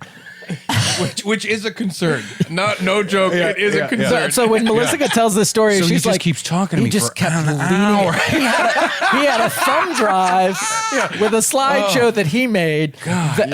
Those were not subliminal; they were superliminal. And I made Oh, the yeah. mistake of saying something about Warren, Rhode Island. And he's screaming stores and restaurants at me. I said He starts LOL yelling. once. He starts going down a barrage of names of people he's seen today at the wedding. Hey, I just voted It's for Walter insane. Felag. He said it. He starts describing the route he used to take to school, and he's like, "Come on, remember." Don't you remember the hype house So I lived in? I try in and get 2000? away from him. I go out on the dance floor. He comes follows out me on out on the dance. dance floor, and as he's going to tell his friends later, and you can look back at the podcast and even hear it, he said, "We were talking about this on the dance floor." So anyway, I grabbed a woman and I said, please pretend it's a conga line Let me conga right out of here. just to get away from him. so He didn't respect everything's us. going great. Yes, you're totally regardless vibing. of your ruthless attacks. And so Regardless of how often people at the wedding are saying right now, who was that guy that kept going around and he was like following this girl going, Melissa, what do you think of the ice cream place? Melissa, Who was the guy who got pepper sprayed at the wedding? who's the guy that Ari Shafir punched in the face and said, "You're too much"? By the way, none of this is a judgment on you. We're having fun. Yes. We're goofing. I think we're all feeling a little vulnerable today, and I Yes. don't want you to take this as no, us this is fun. stabbing you. Well, we're lightly pricking you. So the truth is, like for the listeners, Brad and Ray really don't know this story. Nope. No. I So- still don't know this story. So how about this? Actually, I'll ask you. Let's say you were in a situation where you felt like this person was really connecting with you, appreciated your humor, was where you were from. She loves your jokes. She's laughing. Real quick, you're wearing sunglasses, so I have no idea who you're saying this to. He's pointing at me. Oh, Brad This knows. one. Yeah. Brad. So I'll say if I'm what in would that you, si- what would you do in that situation? I would probably return the library book and pay the fine. Because that's the only person that's going to be vibing with my jokes. I like him. He's quiet. He loves books and he doesn't talk. This guy's a keeper. what would you really do if there was a woman? I would probably just ask for her number. I wouldn't lean in and I'd make a move on a dance floor, but there's no alcohol in my system. Is that where it's going? That's what it sounds Did like you it's lean going. in? He said Oh, that- see, he's that- like, I'm he's asking like you their it. faces I'm keep getting asking what closer. you would do. I didn't say I did. I'm not I can saying- tell you what I would. What I would do is when it comes to like if I were to like lean in for like the No, kiss no, or not that. something. No, no. the I'm just vibe. saying Yeah. if it were that, I nope. My penis would go up inside my body at the thought of like I'm gonna physically connect with this person out of fucking nowhere. Right? You know what I mean? That's how I feel personally. I think if I'm on the dance floor and I'm vibing with this woman, Or right off the dance floor. right, So we're, yeah, but it's yeah, still loud. well, yeah. If I'm in this situation where we've talked for an hour Yeah. and she laughs at my jokes. I don't know if I mentioned that. yeah. I think I'm gonna panic. I think that's what I'm gonna do. Yeah, I'm gonna run away. And I'm gonna Don't forget, yeah. I'm liquored up. I'm liquored up Right, real good. right. I'm Well, greased that's up. the difference. Listen, I think there's 7 like, dirty Shirleys. Wow, 7. that's too many. all of them on the same bus. Yeah. Hey, is this They're meeting- boat buses? Is this go out on the water? They're about to crash into the Kramer party bus. I did one of these tours in Boston, and it was a duck boat, and it went out on the water. Do you guys do that? No, ma'am. This is a bus. Okay. So here's what I do. But no, I would gentle, like maybe for an hour, you're out there, you're doing your thing. Apparently, this is how I do my thing. Yep. But I could see some, some physical contact happening. Yeah. You know what I mean? A little like, hey, this is a signal. I'm into you. Are you making physical contact with me? Okay, great. Then I would take it further later, like have a I did the conversation. physical contact shoulder stuff. Yeah. Like you put my- shouldn't. Yeah. Yeah. If she's laughing at my jokes for an hour, I'm going to assume that Chuck has paid her to be there. Oh my I God. would do that for you. I know you've said that. So anyway, Super insulting. I'm At the this cable guy. point, had the clouds parted to reveal there was a full moon. So Oh no! So you had to hurry. You were. It was. This. I did feel like this, and here's one of the issues. Going to feed him a silver beignet. 7 Dirty Shirleys. Wedding goes until 3 a.m. Yep. Yeah. This is 8:30. So we're early. Yeah. We've literally got like 6.5 hours left. So I say, what would be cool and bold to say to someone in this situation? Because I also would not want to kiss someone out of nowhere. Yeah. So what would be a cool, bold thing to do that makes me feel dangerous and sexy, right? You ever think about that? No. And so Dangerous Clearly, and sexy. no. I came up with this pretty good thing. Oh boy! So I said, hey, and I put my hand on her shoulder. I went up to her, and I put my mouth near her ear, We don't have to go that far. and I Listen, I'll sleep in a bed with you, but you don't have to Yeah. get me hard. All right, hand on her shoulder, So I put my hand on her shoulder. lips next to her ear. I put it up next to her ear, and I went, hey, do you want to go make out in the photo booth? Oh no! Wait a minute. You think this is cool, right? You think it's the coolest thing ever? This is cool, right? This is cool, isn't it? Isn't it cool? I'm bold and cool. It's cool. I'm bold. I'm cool. I'm bold. I'm bold, smooth, cool. You're bold. I'm Camel Lights. I'm bold, smooth, and cool. Now we're gonna have to cancel this campaign. It is not testing as bold, smooth, or cool. Bring back the old Joe Camel. President Chuck, the results are in. It's not bold or smooth or cool. They hate it. No, listen, that was my reaction in the moment. Yeah. I can see that being a thing you say.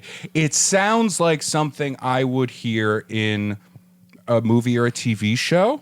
So I'm saying, I guess by that definition, that's cool. Yeah. Cool. Mike Doty, singer of Soul Coughing. I always say Dowdy. Isn't Oh, it I interesting? have no idea. I have no idea what the actual pronunciation is, but he has a song, Let's Go Make, or, the song, I Hear the Bells, Let's Go Make Out Up in the Balcony. So very similar. Or bust up a Starbucks, maybe. It sounds Ooh, cool. You yeah. think about all the songs you hear. It's like sucking on chili dogs. That's what you should have said. You should have gotten wanna so go- close. Your lip should have touched her earlobe, and you should have gone I know like, I said that. But Let me say it. I really want to do this. I really want to do this. I think what you should have done is just lean in, get your lip right up to her earlobe, and go, "Hey, want to suck on some chili dogs?" I knew it was coming and it broke me. That's why I wanted to say Yeah. it. I really did. You want to go suck on some chili dogs? No, but so behind the tasty freeze, dribble off those bugaboos. Let me do it. Dribble off those bugaboos? What does he say? I don't think it's I don't think dribble off those bugaboos. That bugaboos. sounds racist, doesn't it? Those goddamn dribbling bugaboos. So sucking on chili dogs is weirder than dribbling off. Have you met bugaboos. Chili Dogs? He's awesome. He's a cool dude. So All right, so you say this to Melissa. How many Yeah. Dirty Shirleys in is she? Yeah. I don't know. I have no idea. She's got to consent. So It's not. We care. It's tough. It's not bold. It's bold. It's Thank not. you. It's not like super cool, but it is confident, and confidence is cool, right? Yeah. So, but it's not. It's also not lame. It's not like the opposite of cool of what you said. It's fine For sure. Good for you. for sure. It's 7 years ago, indicating interest. four score and 7 years ago. Yeah, it is indicating interest, especially when he's like rubbing his pants when he's saying. That's because it was itchy because the hair was coming in because of the full moon. Yeah, So at, here- at least it wasn't like, do you want to go smooch? and I will say, Brad has said smooch. So Want to do some heavy petting? I will say this, and someone pointed this out later. They were like, there wasn't a photo booth. hold on. You're misunderstanding. You're misunderstanding. I don't want to understand No, this. this is- I like this. There was a room with a huge New Orleans backdrop and a man with a camera. Okay. So that seems the like room is just the largest booth of them all. So I've seen that video. Yeah. but I've seen like maybe but 2 minutes of that video. It's like a photo booth. He presses the button and he's like, you're gonna do 3 poses, 1, 2, 3, and it comes out with Okay. the strip. Right. Yeah. So it's kind of like a photo booth, but Yeah. then I realized it is just a big open room with a man. Right. Yeah. So it's like, who would want to make out with that guy there? Right. You know what I Good- mean? Good point. Even if And you then want that to make guy goes, "You're right," and he walks. No one ever wants to make out in my So room. I say that to her. Yeah. Her response is, I am. Oh, he took his sunglasses off. her response He is can like, only do it for so long. she was like this. She was like, no. Oh. And I went like this. I was like, Fuck. I was like, right. And then I walked away and I Yeah. never talked to her again. Yeah. For the rest of the days. That's hard.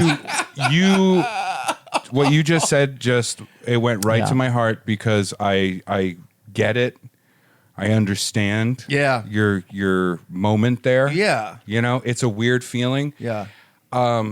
It's interesting because it reminds me of a conversation I had with my son recently. And this isn't a joke. I'm not Yeah. saying you're a child. Yeah. I'll say it at other times when it's appropriate. Yeah. I was talking to him about this thing. We were talking about like boys and girls and asking Yeah. somebody out and being interested in stuff because he's still not there yet, Right. but Sure. he was curious about that stuff. Yeah.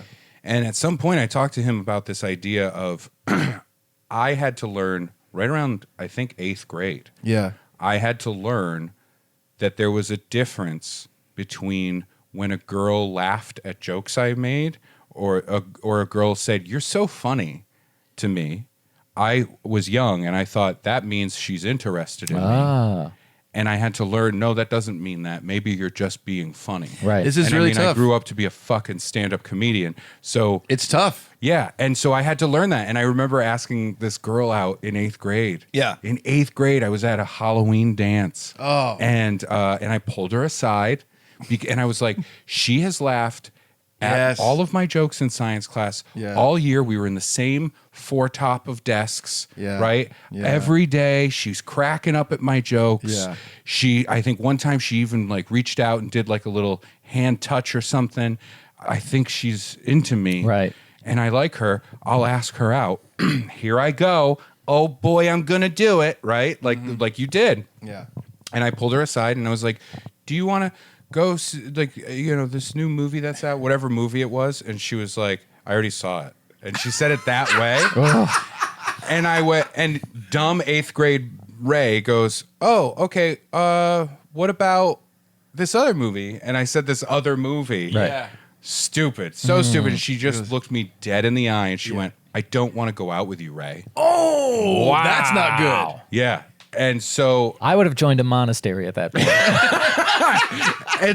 my little Ralph Wiggum heart broke. Yep. Yes. Right? Oh, yeah. It did that. And then I, like a coward, went, "Oh, no, I'm asking for this other person." Oh, my and I threw this other kid under the bus. Good. And I feel so bad about that. You should write to him and apologize. Here it is. Yep. This is what happened. So I'm real sorry. I'm not going to say her name. But yeah, so I totally feel you. That Yeah. was 8th grade. Yes. You know. Yes. And then after that, it scarred me for life. So I just grew up like, all right, Yes. I'm gonna need 5 million clear signals that you are Yes. interested in me Yes. to even entertain the idea of going, "Would you like to carry on this conversation in a romantic way?" Right? I never asked that way. Yes. Should have. Yes. Yes. I didn't do the Brad. Here's a spreadsheet of things All I'm the interested time. in about you. Here's a spreadsheet of all the times that you've laughed at my jokes. I would not be surprised if you did make a spreadsheet. Of that. I have an unrelated to spreadsheet embarrassing confession. You mentioned science class. Yep. In 9th grade science class, There was a pretty girl who sat across the lab table, and it wasn't like she was my lab partner. It was me and a boy named Billy, and he was my lab partner. And then it was two girls, one of whom was the girl in this. We'll call her Crystal, not her name. And the other girl, Dirty Shirley. Yeah, Dirty Shirley, but she was sober at the time. She was just Shirley. This is before that accident. Yes. Yeah. I had mentioned, somehow we got on the subject of music and what was good and popular, and I was a staunch hairband defender, For sure. and somehow ended up a cappella singing the entirety of the Warrant song Heaven to this girl, like during class at the lab table in front of our lab partners, quietly, not like in front of the class, Yeah.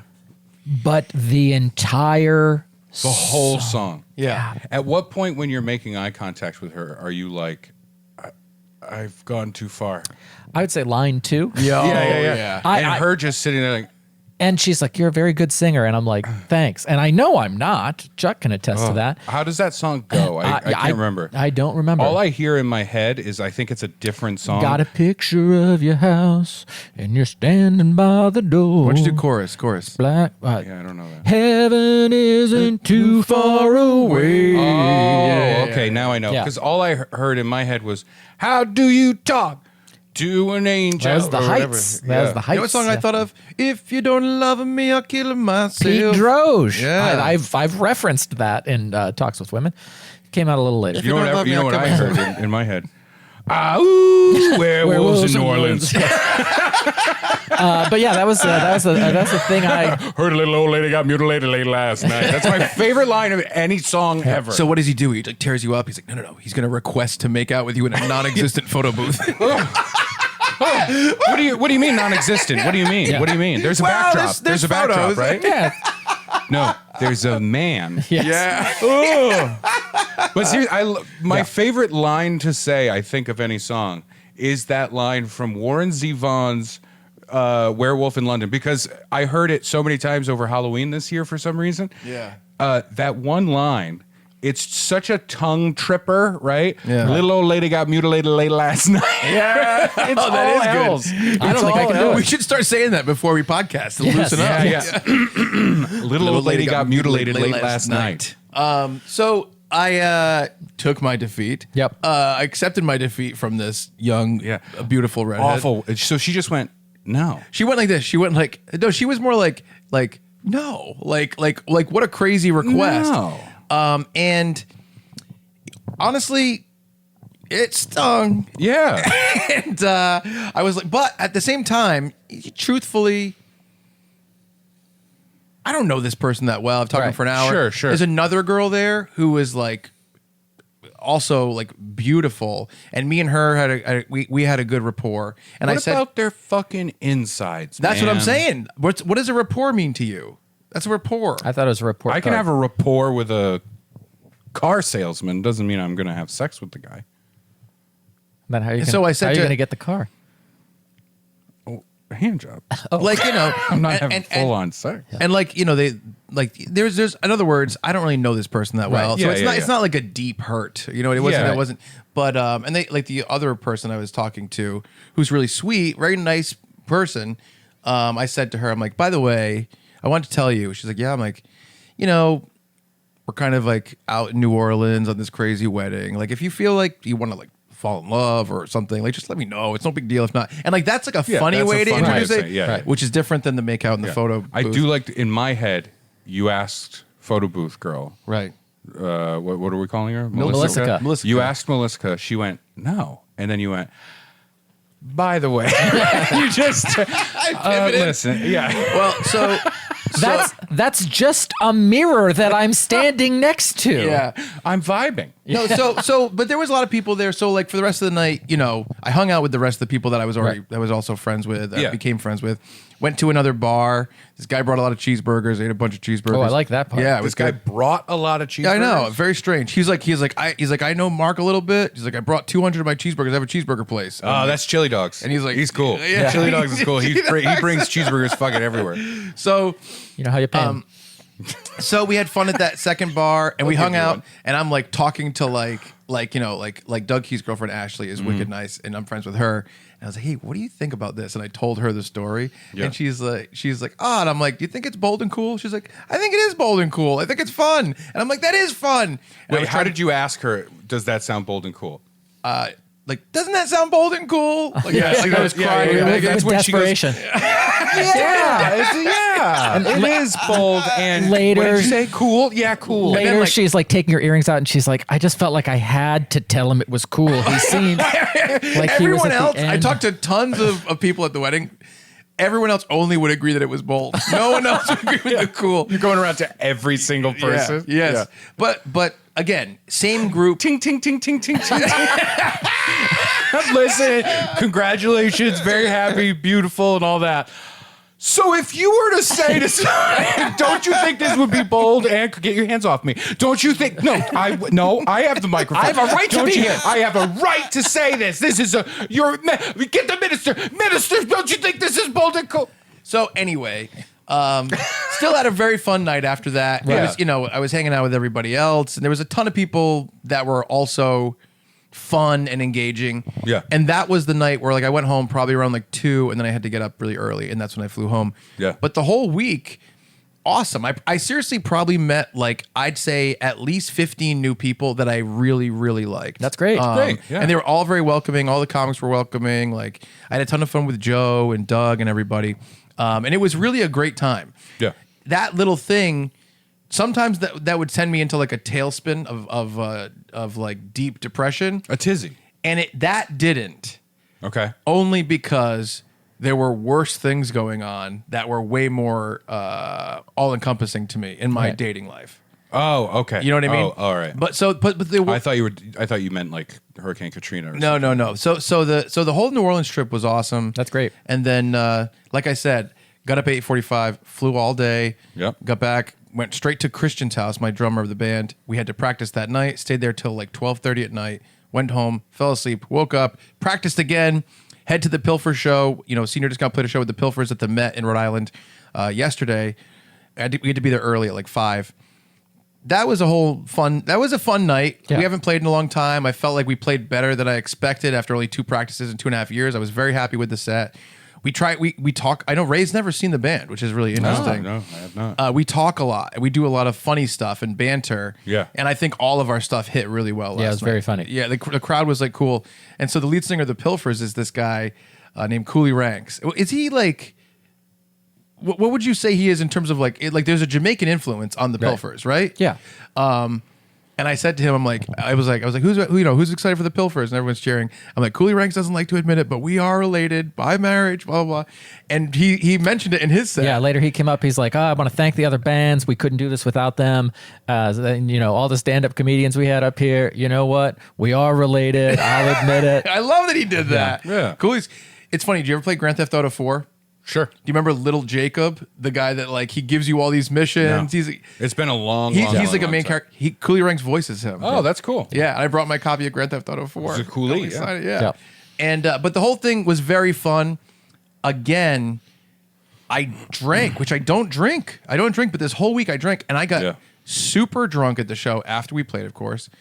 In the green room, my lead guitarist Matt, brought his wife Ashley, who's awesome. She's super funny. She brought some friends, and they brought up some other people in the music scene, and I went off. And I said so much terrible stuff.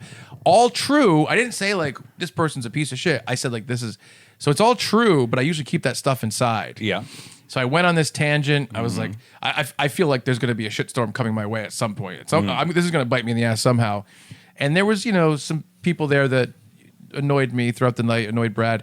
But overall, I was the person that annoyed Chuck. Chuck was the person that annoyed me. That's very nice. yeah, it's overall, kind of our thing. Chocolate peanut butter. What are you going to do? in terms of the band performance, very happy with it last night. Yeah. In terms of the social aspects around it, up and down, some things happened. But it was just a crazy 10 to 12 day stretch for me. Yeah. Where it was just a lot, and I was kind of running on fumes by the end of it. And today was my holy shit. And like I said, I got back at 6:30 in the morning last night.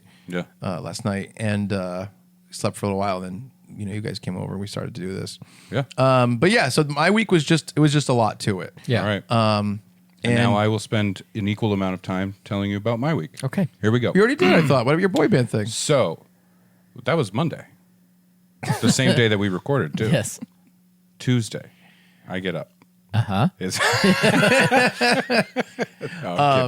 But yeah, so yeah, no, that's a lot, man. It's weeks like that where you're just like, I'm here and then I'm there, then I'm here, then I'm there. Yeah. It's crazy. and it was all, I'd say overall, like the actual events of this week were very positive. Yeah. Yes. But there's stuff that is overarching the whole week that's been kind of negative. This is what we were going to talk about. And like, I feel safe now because people who are just like tuning into the pod casually, They're gone. they're gone. They're gone. We gone. only got the real listeners here. Yeah.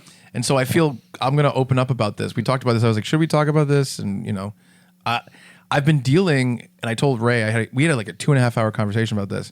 I've been dealing with this like extreme insecurity and rejection, kind of like sensitivity and all this kind of stuff that's really like put me in like a very deep depressive state. And it's really weird because I'm in this place. And last night at like 6, like this is a bunch of things have happened recently where there'll be like nights that are very late where something that is really upsetting has happened that day or whatever. And I'm like by myself, like wicked late. And I'm like absolutely spiraling, like wondering like who I can reach out to and what I can do because of how I feel. And last night was one of those nights like wicked bad, like wicked bad, where I'm like, I don't know what to do with myself. I'm laying in my bed at 6:45. And I don't know. It's weird because I'm trying to figure out how to pull myself out of it or how to communicate with people about it and feel better about it. Just about feeling insecure, feeling like less than, for sure, like in the world of like dating, like extreme rejection, extreme inconsideration, extreme people treating me really poorly. Yeah. But that also kind of blending over into like just regular social interactions with people. Feeling that way in like my regular social life with like my friends or like people I know. But really the dating aspect of it has been so harrowing recently and so full of rejection and stuff like that, that it's like sent me into this place. And I told Brad, I've never felt this like lost in negativity before with this kind of stuff. I've never felt this deeply into it. And I'm just like trying to figure out what to do about it. And Can I be blunt? yeah.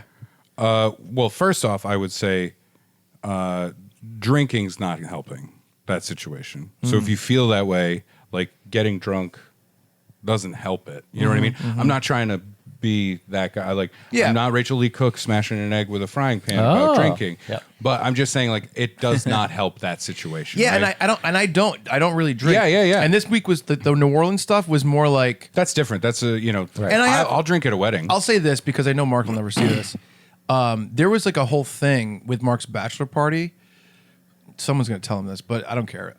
Where this thing happened behind the scenes where we were talking about the bachelor party on Tuesdays with Stories.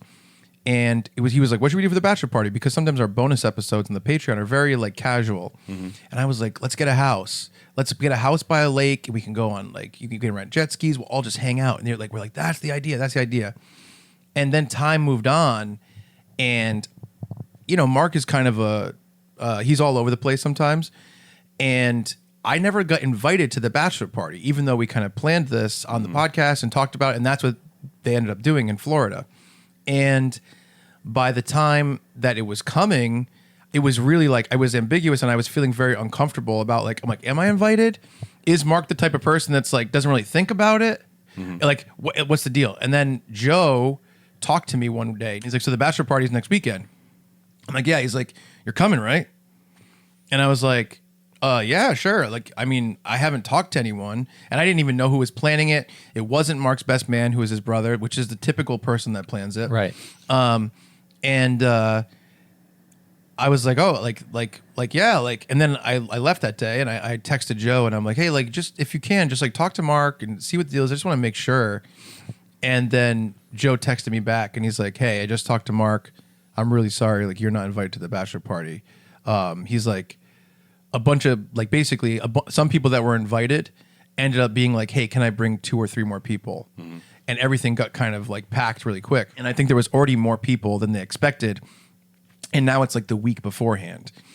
And so I was super, super hurt by that. Like I felt really weird. And it came at the same time as this weird Reddit shitstorm with the fans of Tuesdays really coming after me. It was really awkward. And I was like, I think that one of the things you should try to do when you're in situations that are like a little bit ambiguous and awkward like that with like adults is you should think about the benefit of the doubt, and you should think about, well, what do I not know that could have influenced this situation?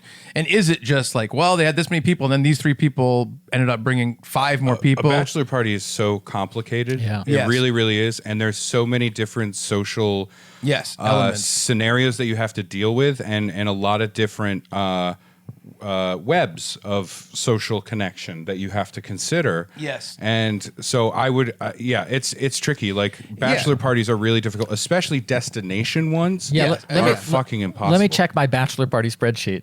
Oh God. But there's that, and then it's like I thought about the idea of like, well, a lot of these guys are like hardcore like partiers, the people that went, Right. And I'm kind of known as someone that doesn't do that. So I wonder if that's part of it. It's like, oh, we're gonna go have a crazy weekend Can drinking. I be honest and though? I don't think there was that much thought in that. I think that's probably true. I think there was probably very little thought about it because coming from the person whose bachelor party it is, their perspective, they're like, well, whatever's happening, Yes. and then traditionally the best man is supposed to handle all that stuff. Yes. That gets complicated. A lot of times they don't uphold that end of the bargain, and then you have somebody else trying to do a thing. And again, especially with destination, it does become this thing.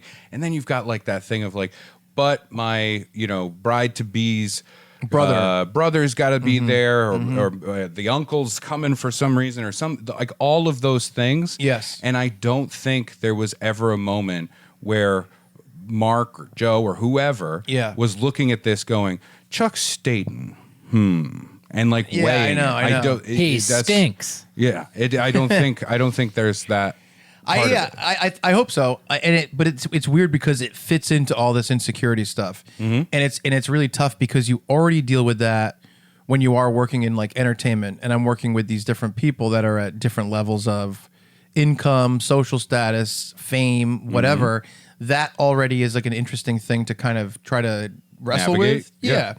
And so that kind of stuff happens. Obviously, I moved to New York a year ago. And I've been there about half the time. So I've been living there for 6 months, but a lot of time that I spend there is by myself. I don't really know anybody in Staten Island. I just met someone in Staten Island recently for the first time. Yeah. I have a couple buddies out there. Rupert's a great guy, a bunch of people. But like a lot of time I'm alone. So I deal with that kind of thing where I'm just like, man, like this is me like getting very vulnerable on, in public, which is weird. Like I do feel very, very, very insecure and kind of like, people generally look at me as someone who my feelings are not important. My presence is not important. Being part of my life is not important. And just like, and this is like from like in romantic relationships, trying to date, and in social relationships, just platonic friendships, just I'm not an important person. I'm a person that people feel appropriate pushing aside or not caring how things affect me. And I've been feeling like that more and more and more over the past year. And it's gotten to a point where it's like so overwhelming that I don't know what to do about it. Sure. And we were talking about this, and my real feeling that I believe, and I want to say, like, I wish I didn't believe this. Right. Is that as human beings, you are attracted to certain things and you're not attracted to certain things. And everyone has their own version of that. But then there are general things that really do attract and make people unattracted to people. And what I've felt like for the past year increasingly is just like the person I am, the personality I have, the way I speak, how I come off to people makes people generally feel like I am not important. And I am not someone that they need to be close to or need to consider at all. And there's so many cases where this just keeps happening to me in different ways in all different aspects of my life that it's like suffocating me. I have empathy for you. Yeah. I understand your feelings, and I wish that you weren't feeling that way, and I feel bad that you are. We've talked Yeah. a lot about it on the Yeah. phone. Yeah. For hours, we've Yes. talked about this kind of thing. For sure. I'm frustrated to a degree with it. Yeah. You know, like the irony of you talking about it on this podcast, where we were just talking about earlier, somebody literally saying, just too much Ray, get rid of Ray, right? Yeah. So like, and I feel so like I think we all feel a lot of these things, right? Like Insecurities and feeling like what the fuck, you know what I mean? Like it is a thing for sure, absolutely. Ooh, we should have named the podcast Insecurable. Insecurable. Ooh, I like that. Ooh, you know what this should be called? Vuln-bearable. No, it's Yeah, too weird. that's- Vuln. yeah. I don't know. Vuln-bearable. Vulner- That sounds like Vaughn. You know what I mean? Ooh, Count Von-bearable? That's not bad. Yeah.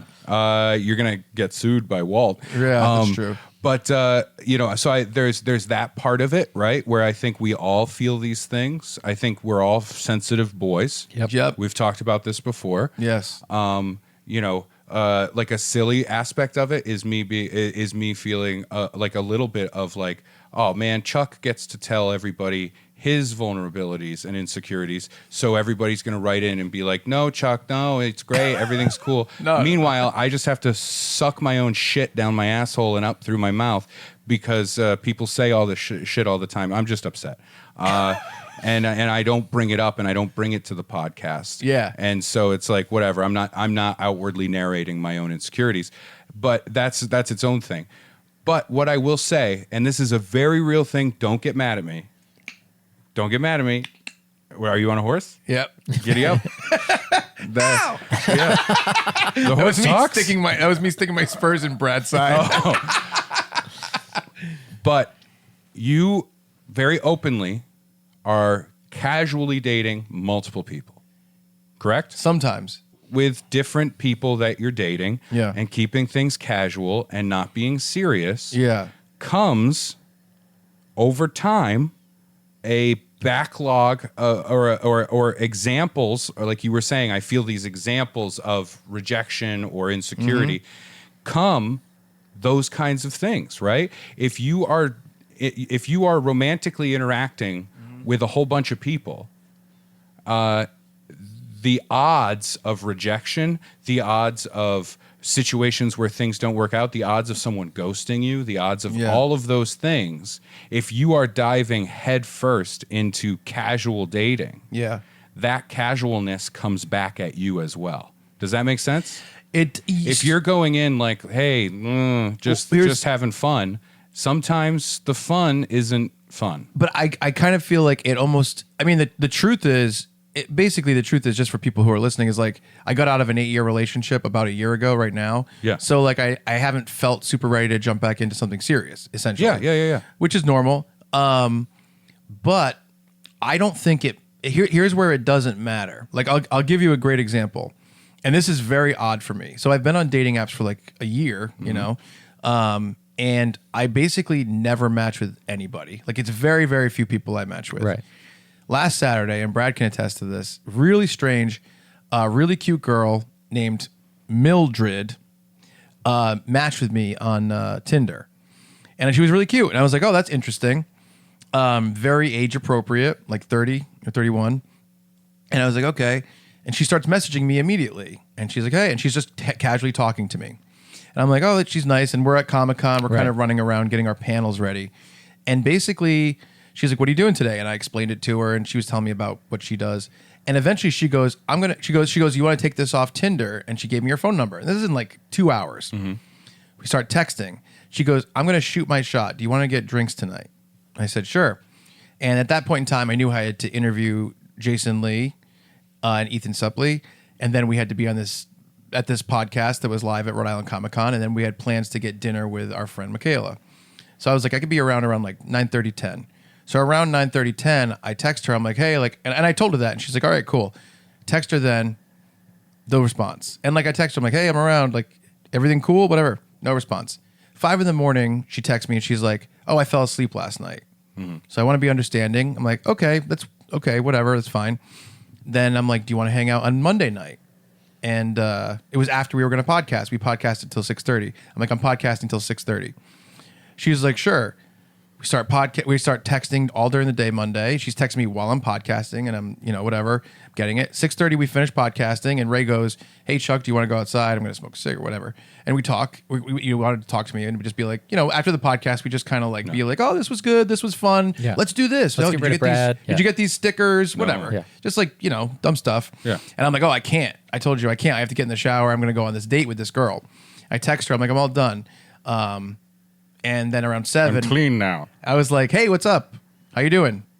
Nothing. Like 7:30, I'm like, hey, what's going on? Completely ghosted me a second time. Next day, she goes, hey, sorry, I had a late night call, like work call. And I wrote back, and I usually don't do this because I think that you're kind of not allowed to criticize anybody in dating, no matter how shitty they treat you, or else you're kind of labeled like a weird person or something. And I was like, hey, just so you know, I don't have a ton of just free time to waste my nights like that. I'm like, in the next 10 days, I might have 2 nights I can do stuff. So if I have a night free and me and you were supposed to go out, that's great. But if you just completely ghost me, it really fucks up my one free night or whatever. Yeah. I go, and if you had a late night work call, why didn't you let me know? You already fell asleep once. This is so weird. And she was like, I'm so sorry. You're so right. That was so inconsiderate. And then, we talked about it a little bit more. And I was like, yeah, I don't want to come off as harsh or anything. It's really frustrating. And I told her, and this all is happening at a time where I'm really dealing with a lot of really deep insecurities about how people treat me. So it's a really bad time for this kind of stuff to happen.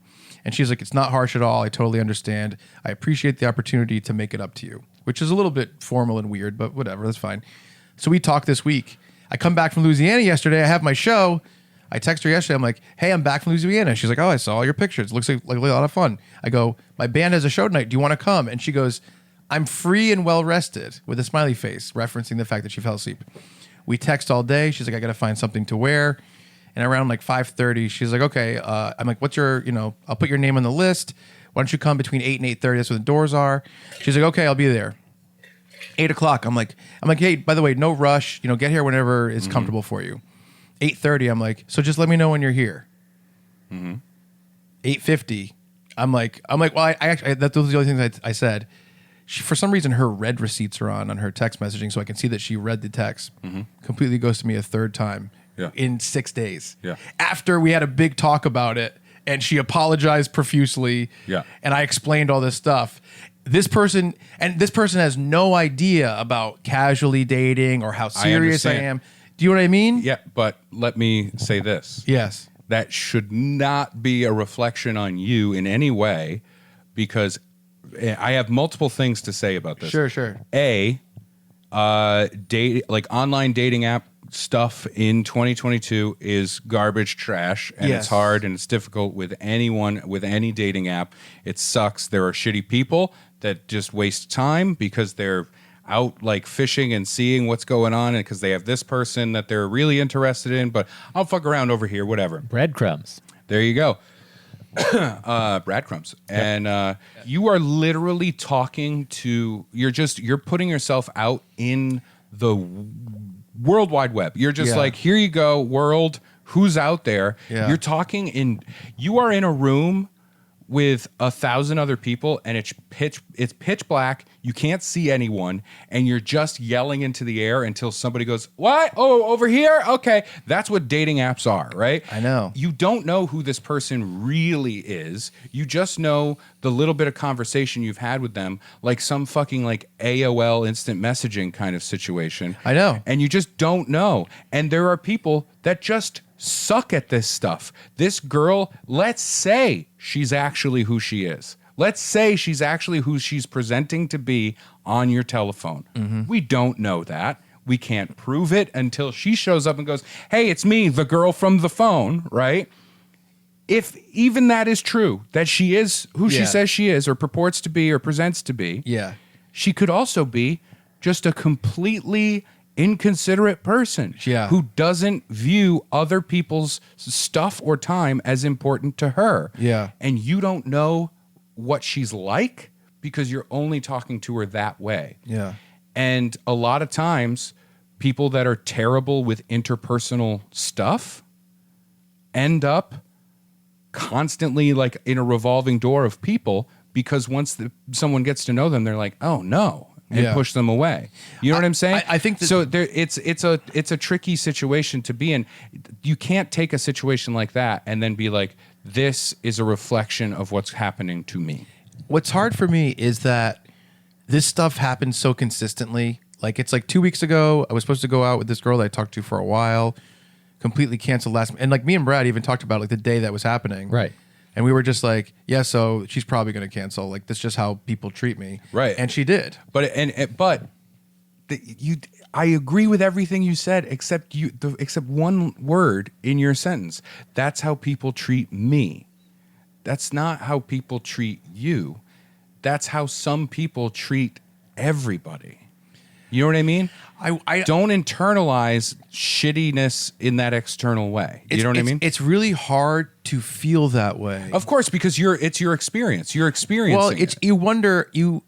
I guess the way that it feels to me, like I'm not even saying you're wrong. I'm just saying this is the way that it comes in my head. From my own feelings. Yeah, is like there are people out there who would put off like a persona or a vibe or whatever you want to call it that wouldn't get treated like that. But for some reason, I don't do that. The way that I am and the person that I am makes people feel comfortable doing that kind of stuff to me or leaving me out. And it's tough because it's very tough because I am combining a lot of different relationships into these one feeling. So if you take this person and that person says, we're going to go do this. Ray's going to be there. Ray's awesome. Ray's super funny. And then they don't even think about inviting me. That's the reflection I'm talking about. But I combine that with the girl that ghosts me 3 times in a week or whatever. Right. Yeah, or like, whatever, flakes 3 times in a week. I think of all that as the same. Or even the girl that kind of like, whatever. I feel like, for me personally, I know what you're talking about, but sometimes it does feel like it has to do with me. Like the girl at the wedding where I said, you want to go make out in the photo booth? If I was more attractive, maybe that would have worked out. Sure. If you were wearing a suit made out of $100 bills, maybe that would have worked out. I'll also say, you know what I mean? Like in Teen Wolf, Michael J. Fox was much more attractive after he became a werewolf. Oh, there you go. But no, I think about that all the time. It's one of the things that led me to really like lose weight, and it's one of the reasons that like I'm like even this weekend, I just told you I didn't eat for like 48 hours. Yeah, huge part of it was the wedding and that rejection and all that stuff. Yeah. It's tough because every situation is its own situation. And it is easy to, we're human beings. Part of human evolution is to find patterns in things that don't have patterns. Sure. Is finding patterns in chaos. That is literally part of human evolution. That's how we've survived. Yeah. It goes all the way back to caveman brains, our reptile brains going, each time I eat those berries, I get diarrhea. I'm not going to do it anymore. You know what I mean? Yeah. We joke about it with Brad, with eating pepperoni. Yeah, if you eat a spicy pepperoni before bed, you get crazy dreams. Yeah, see, there you go. It's the same kind of thing. And Is pareidolia? Pareidolia? I don't know the word. I'm going to look it up very very quickly. Okay. But there is, so I think, it's easy to see those things, especially, I get it. Yeah. As somebody who experiences a lot of insecurity and a lot of feelings about stuff, whether it's career-based stuff or just interpersonal stuff, I'm the most socially paranoid person. Yeah. We could be laughing and goofing and having a good time. Yeah. And one breeze a certain direction, I'd be like, they hate me, they don't like me at all, they don't want me here. I have walked, you guys know this, I've walked into your home to do an episode, and I'm like, I feel like you guys are really mad at me and you hate me. Yeah. And you're like, what? And then as soon as I go out to my car, you're like, oh God, we got to put on a better act. He knows now. You know what I mean? You came in that day, we were painting our no rays allowed sign. Yeah. So like, oh, you guys I can hate see me. where you'd get that. Yeah. By the way, the word was pareidolia, and it's like seeing images in abstract things, like a Rorschach ink blot test. Sure. Yeah. Yes. Yeah. And it is, so it's difficult to see it's difficult to look at those things and Yeah. be like, this is the situation. It happens to me. Yeah. It's hard not to feel that way. It's hard not Yeah. to fall into it. Yeah. Because it is so tempting to fall into it. And that part of your brain that is whispering to you, you're right about all of these things. Yeah. Is very tempting. Yeah. It's made extra difficult in your very specific situation Yeah. because you have a job that is nomadic. You have a job that is a little bit here and there with a whole bunch of different people and moving parts. And their jobs are also an aspect of that. Everyone is their own island Yeah. in the way you're working.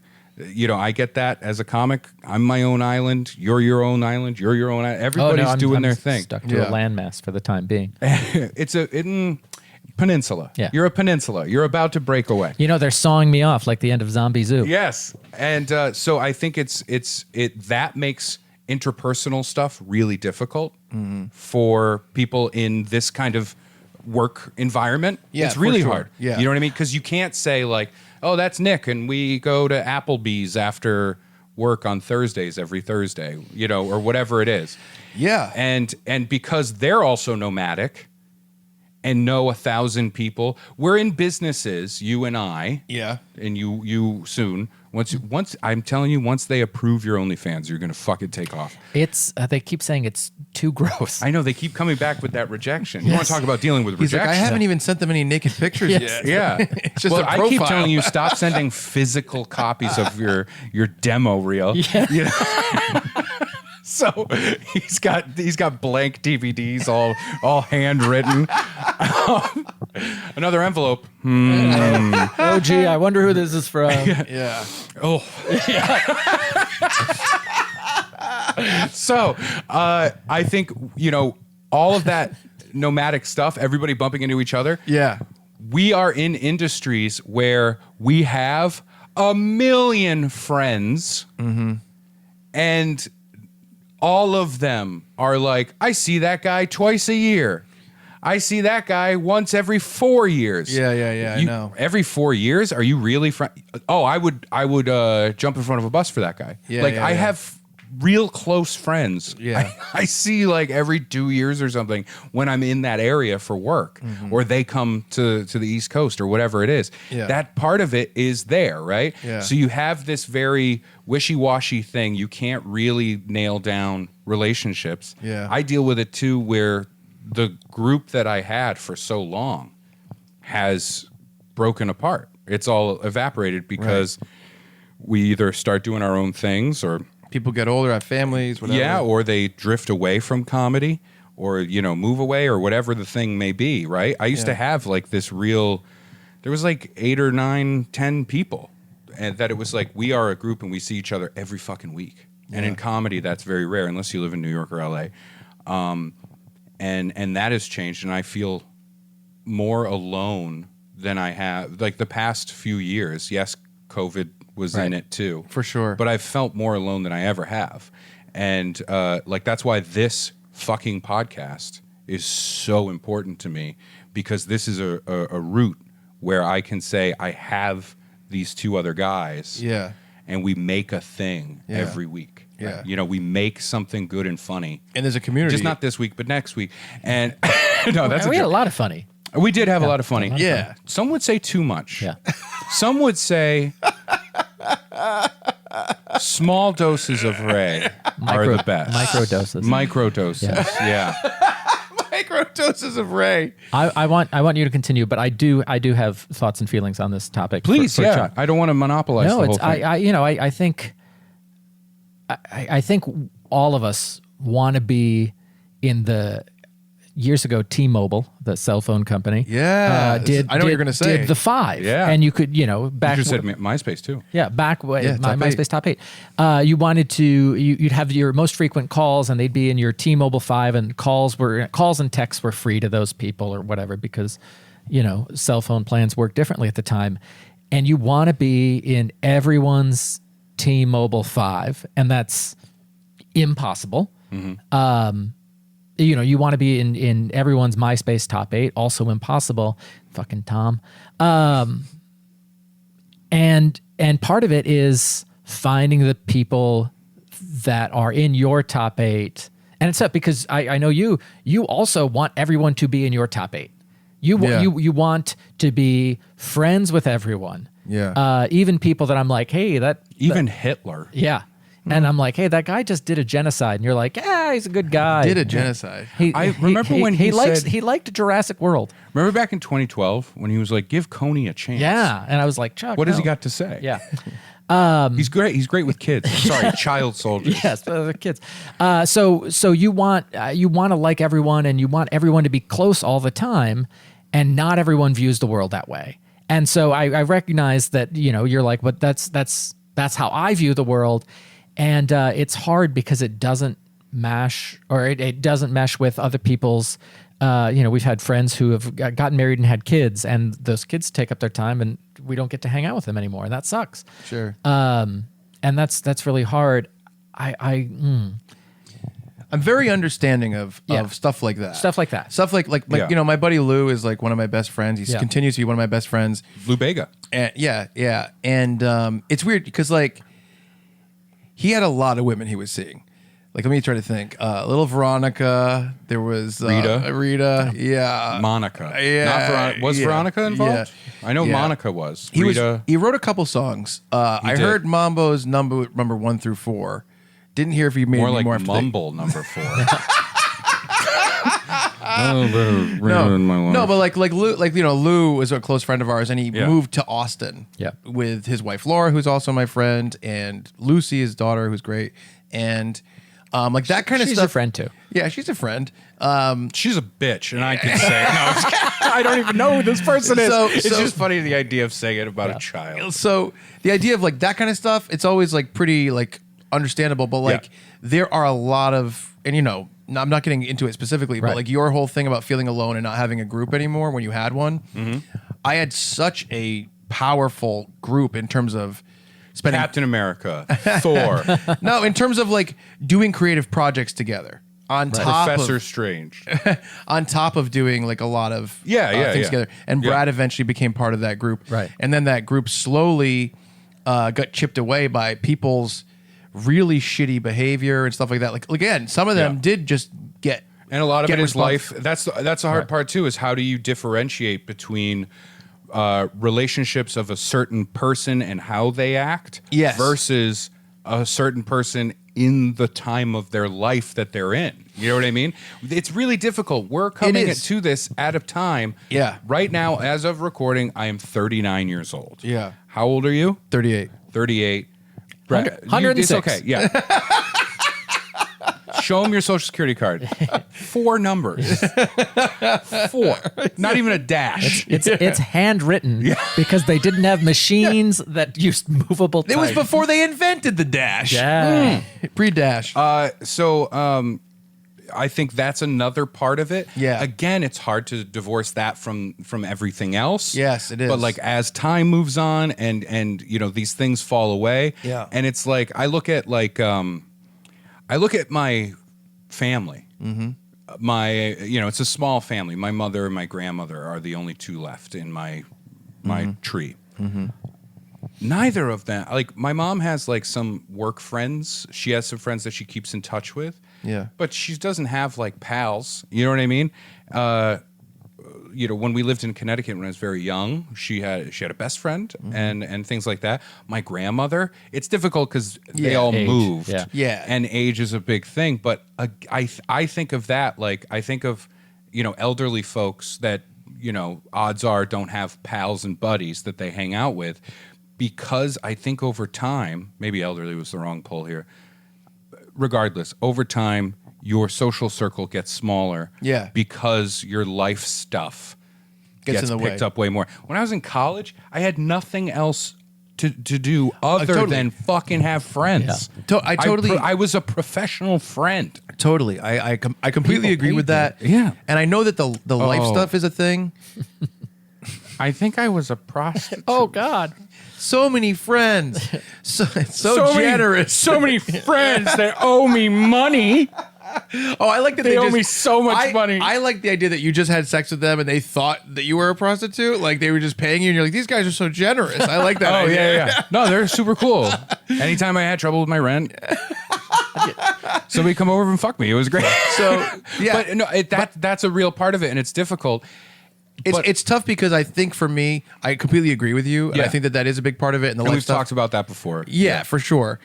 But like last night, I was here with my friend, and she was talking to me about the big friend group that we always had that was very public facing in Rhode Island in terms of being part of the band and the video stuff that we've always done to promote the band.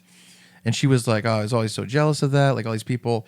And I really went into a lot of the specific stuff that happened, and a lot of for all the stuff that's like this person got more responsibilities and had less time and had to move, whatever. That doesn't feel to me at all like a personal thing with me. Yeah. But there is a lot of stuff that happened. And one of the people I brought up was my friend Cameo, who was one of my closest friends. We were part of this never big group, trust a chimera. and we were very close. We had great times. And he started dating this girl. And he essentially cut certain people completely out of his life and didn't cut certain people out of his life. Sure. Like my cousin Christian lives down the street. We recorded the Halloween episode there. It's in walking distance of where we are now in Rhode Island. He didn't cut Christian out of his life, but he did cut me out of his life. So Christian goes to his wedding and talks to him and sees him here and there. And for me, he stopped answering my text messages years ago and completely cut me out. Yeah. We never had any sort of disagreement. We never has, and by the way, I know other people he did this to as well that are part of this group as well. But there was nothing that happened, and I was just one of the people that felt to me like this person is not important. I don't care how many years I spent with them. I don't care how close I was, how many conversations we had and nights we had together. Chuck is not worth even keeping in contact with. That's so difficult to use that as an example of I know. anything outside of exactly what it is, right? Because you said in your own example of that this guy did that with multiple people. Sure. And it's just like, that's weird to me. It seems strange to me for that to happen. Yeah. But that's so specifically that situation, like that. It's just that situation with that person. I completely agree, but I do look at it as like a representation overall of how people see me in the world. Where and it's I like, don't think that's a fair thing to do. I'll put it this way: if the three of us were friends, and we had I cannot imagine a situation. If we were this friend group and Brad Pitt was part of it, and then we were all like hanging out and seeing who gets Two Brads. invited to parties, who gets invited to parties, who people want to be friends with, who gets girls' numbers. Yeah.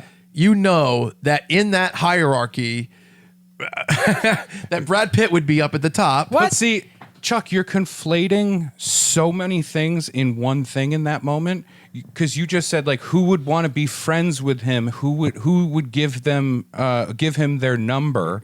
Those are two different things. I think if we can talk about like who's just going to get phone numbers, yes, the most attractive guy in the group will get the phone numbers. Yeah. Chuck, can you give my number to your hot friend Brad? But you know what I mean? Like that's a different thing. But also like who's going to have Which like one? reasonable relationships and stuff like that, or like steady relationships, or not be a nightmare or be chaotic and fucked up. That has no no say in any of that stuff. Right. And then in terms of friend, attractiveness has no standing in friend, I would assume. No, not in but I honestly, I don't, if I'm being honest, which I am slightly regretting, just because I feel so vulnerable. Yeah. I do, I don't want to say this out loud, but I do feel like I would be more likely to be invited and included in things if I was more attractive, for sure. I mean, It's weird. It's weird, but I do feel that way. Well, I mean, I understand to a basic logical point, Right. like the way anyone would be better off were they more attractive. Right. You know what I mean? You'd probably get better service at places if you were more attractive. Yeah. But there's a level there where I think it goes beyond like a reasonable view of that thing. And as somebody that got fat in puberty, that kid inside me would like to say, go fuck yourself. Because like, it's I don't know. I think you're pulling these things of like, I'm unattractive and people don't like me, but in the same breath talking about like multiple women that you're dating, and a broad friend group that you have, and making new connections in New Orleans. Yeah. Because you're at a wedding of a guy that you have fairly recently become friends with. Yeah. You know, relative to, to to most sure. things.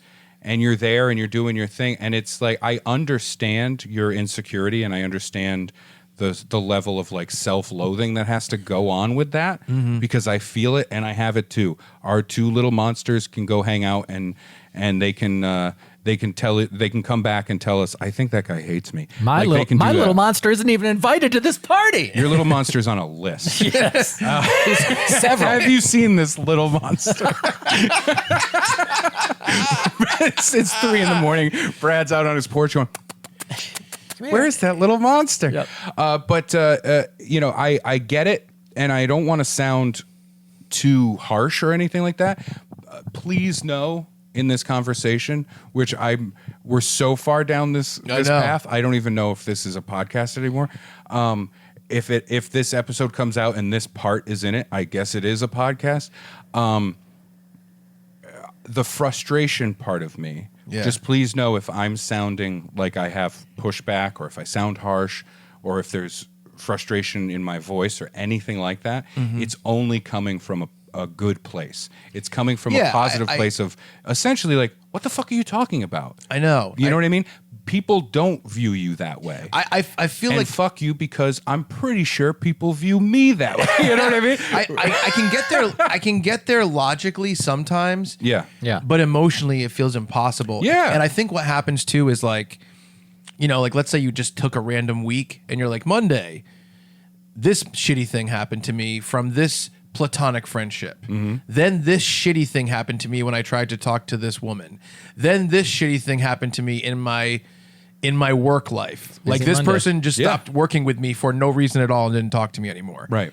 All those things happening over and over and over in a row every day. I told you, Gallagher passed away. Yeah, that's why he stopped. That's why he stopped answering his the emails. watermelons are just piling up. I told you to cancel the order. But when those things happen in a row all the time, you start saying, why would this person treat me this way? Yes. Why would this person treat me this way? Why would this person? And it all becomes the same thing. Yes. It all feels like the same exact thing of like, oh, I failed at being cool enough, attractive enough, fun enough, interesting enough to want these people to look at me in whatever way that you hope that they look at you. Yeah. And all of that gets balled up in this way that is like impossible to separate, I guess. That's what it feels anyway. I completely understand. Go ahead. I think there's some, just dating wise, I think there's some recency bias, because it's not like you have been alone. I know. But I also understand the recency bias. Like I get that, where it's It's dating in 2022. It sucks. I don't know, but I've heard. Things are this way now, and it feels like they have always been this way, despite evidence to the contrary. Yeah. And that they will always be this way, despite evidence. I know. So again, sympathy, empathy, all that stuff. But also, there's an element of you're wrong. That's I feel like logically I want. Hey, if you put your value in the dating world, you will get fucking crushed. Yeah. If you put your personal value into that, Yeah. and I mean that, watcher, listener, I'm speaking directly to you. If you put your self-worth in dating, it's done. It's over. You're going to be miserable, because you can't measure yourself by these like little interactions. You know what I mean? Like there are real people and genuine people that you will meet when you're out there, and you will have a connection with them. And guess what? You can have a relationship with that person. But you're also going to meet people that you don't connect with, you don't have you don't vibe, right? And you are going to come across people who suck, who are shitty people, who treat people like shit. Yeah.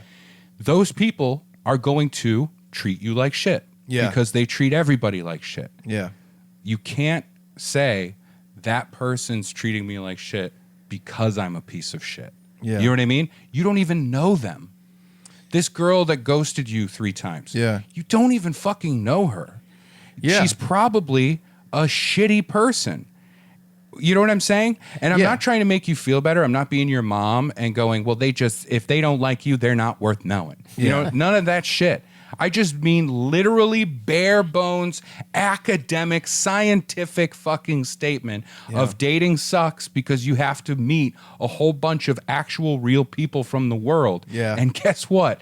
There are fucking sucky ass real people in the world. You know what I mean? Yeah, I do. Sorry to go off. No, you're right. It's just really frustrating. I know. It's weird. Like those nights where those things happen. Yeah.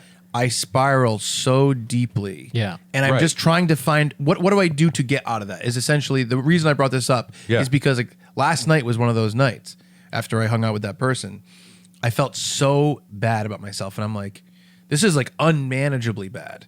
And I don't know what to do in those situations. If you keep feeling this way when you go out fishing, then you need to stop fishing. Yeah, but I mean, what is, it's like, I mean, that's a tough thing to adopt in this specific thing. It's not like a hobby. You know what I mean? Sometimes it feels like it is. Yeah, I know. If we're being really, really honest, Yeah, I know. we've had a lot of conversations and it sounds like it's a hobby. I don't know. You know what I mean? Yeah. I've dropped all veil of performative anything at this point. It's not a podcast. We're just having a real conversation with microphones in our I hands. want to do more jokes about werewolves. Yeah. I I mean, remember that. It's tough. It's times. tough. It's I don't know. I mean, I do have like other issues I think that are self-worth tied to certain things. Sure. That I don't know how to untie. Yeah. Do you know what I mean? Yeah. Oh yeah, and I don't know how to untie those things. Yeah, that's the thing. That's the problem. It's I'll like say to you what I've said to you before. You need to talk to an actual therapist or psychologist about this, not the therapist that you've been going to, because apparently that person is not giving you the tools that you need. Yeah. You need to go to somebody that has the tools that you need. You Yeah. know? I don't know.